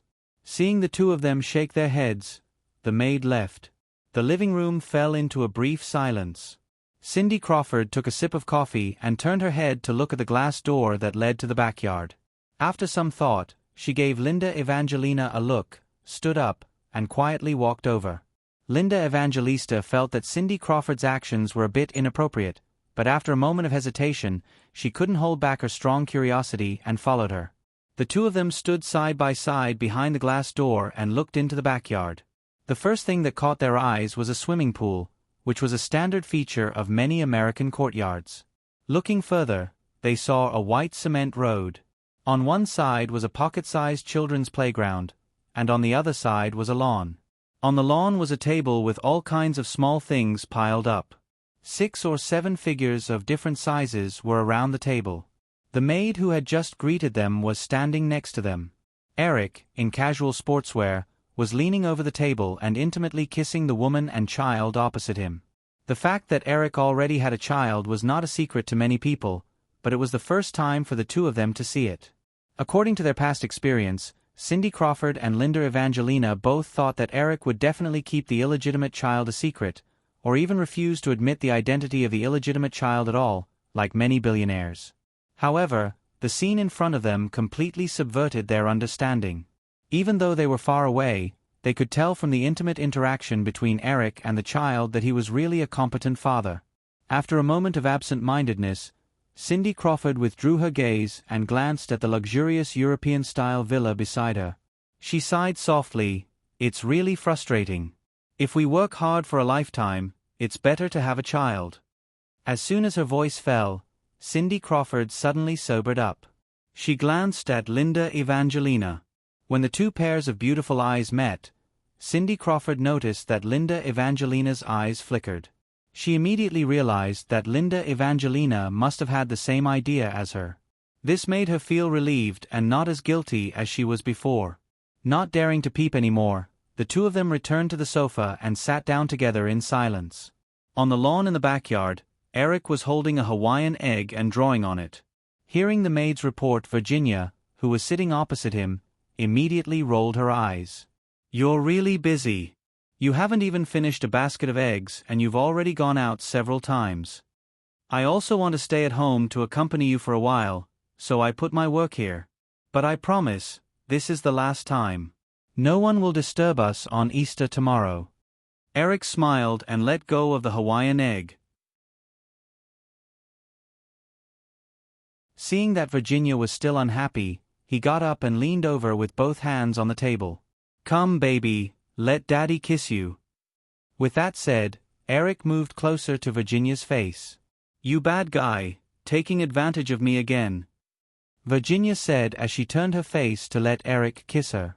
Then, she lifted Kevin in her arms.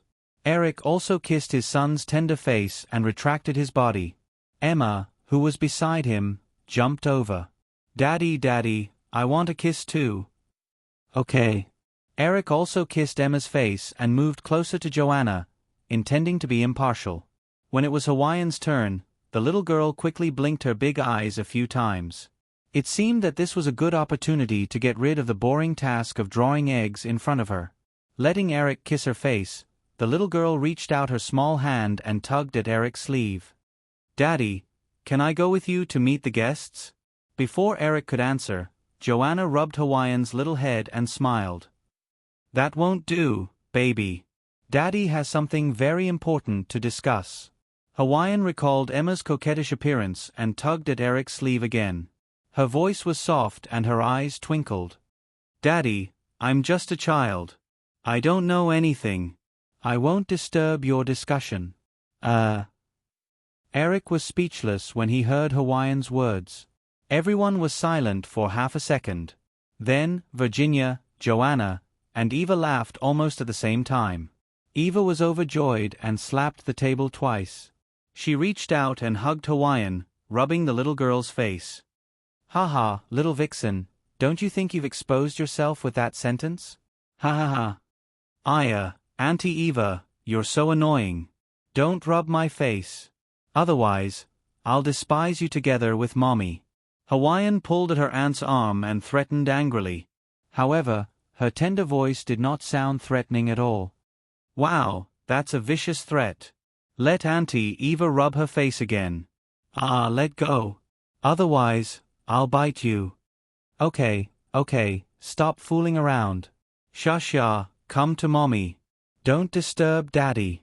After laughing for a while, Joanna came out to smooth things over. She pushed her sister away and hugged her daughter in her arms. She waved at Eric and told him to get back to work.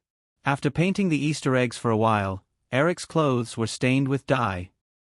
He hurriedly changed his clothes and washed his hands before coming to the living room. Cindy, Linda, I'm sorry. I had to make you come here personally, Eric said as he hugged the two girls. It's fine. We're not too busy anyway, Cindy Crawford replied with a smile. Eric nodded and said, Come with me to the study. We'll talk there. When they arrived at the study, Eric took out 2 prepared documents from the bookshelf and sat down at the desk. He looked at the 2 girls who were sitting opposite him with nervous expressions and smiled. You don't have to worry anymore. Originally, there was only the production plan for America's Top Model. However, I recently came up with an idea, so both of you can get jobs. Cindy Crawford put away the messy thoughts that had just appeared in her mind and said, Eric, are you saying that Firefly is planning to produce 2 fashion reality shows? Yes, Eric nodded and said, Among the 5 of you, I think the 2 of you are the most suitable. Now, there's only one problem left. Which job will the 2 of you take? Cindy Crawford and Linda Evangelista looked at each other and did not speak. They waited for Eric to continue. You already know about the America's Top Model project, so I'll talk about another idea first. It's also a talent show, but the contestants are not models, but fashion designers. Therefore, the preliminary name of the show is Project Runway. Linda Evangelista heard this and said, Eric, America's Top Model is better, but the professional fashion design is too professional. Will anyone like it? Eric did not answer, but asked, Have you 2 ever thought of creating your own personal brands? Well, we have, but we've been too busy, Cindy Crawford replied. I've thought of creating a perfume brand, Linda Evangelista said with a shrug. Obviously, the experience brought by the idea was not pleasant. Eric said, That's right. The entertainment industry is like you. People with a little fame like to launch their own personal brands. Then, for more ordinary people, they must have the same idea. This show can cater to many people's dreams. This is the audience base of the show. Of course, another part of the audience base is the urban women who are very sensitive to fashion. Project Runway will be broadcast on Lifetime TV, which is owned by AE Television Network. The main target audience of this TV station is young women. Then, can we take a look at it first? Cindy Crawford pointed to the documents in Eric's hand and asked tentatively. Eric held the 2 documents and said, These have little to do with the show. It's just some rough budget for the project. You have to figure out the specific format of the show yourself. Cindy Crawford and Linda Evangelista were puzzled again. Didn't Eric ask them to be the hosts? Why did it sound more like they were producers? It's like this, Eric continued. I originally had some ideas about America's Top Model, but now I've changed my mind. I plan to completely hand these 2 projects over to the 2 of you. I will only be responsible for the overall situation. Eric, I don't quite understand, Cindy Crawford said. It was not that she did not understand, but she was somewhat in disbelief. Eric said, You definitely understand. What I mean is that the 2 of you will be the hosts and producers of America's Top Model and Project Runway, respectively. Although Linda Evangelista was very envious of the title of producer, she knew her own ability. She said, Eric, I don't seem to know what to do. Then, let's talk about your remuneration first. Eric smiled and said, As the producers of these 2 shows, you will get a 10% share of the profits of America's Top Model and Project Runway. As for how much you will get in the end, it depends on how well you produce the shows. Eric, do we need to participate in the investment? Cindy Crawford's eyes lit up and asked. Of course not. Firefly will provide a production budget of $20 million for each project. You don't need to participate in the investment. Then what do we need to do? Linda Evangelista was also excited by the 10% share of the net profit. Although Eric said that he would completely hand over the 2 projects to them, as long as he personally supervised them, Linda Evangelista knew that the risks of these 2 shows would definitely be minimized. Even if they could not reach the terrifying ratings and profits of Survivor, the commercial returns would definitely be very impressive. That's the main point. Eric smiled and said, Don't think that this 10% share of the profits will be easy. The reason why I'm handing these 2 projects over to you is that I don't know much about the fashion industry, and the 2 of you have been in this circle for so many years. You are familiar with all the rules and have enough vision and experience. Therefore, although Firefly will provide some staff, you will need to build the professional team yourself. You're tuning in to the Narrate and Escape YouTube channel. Don't forget to subscribe and join us on this journey to catch the most captivating stories.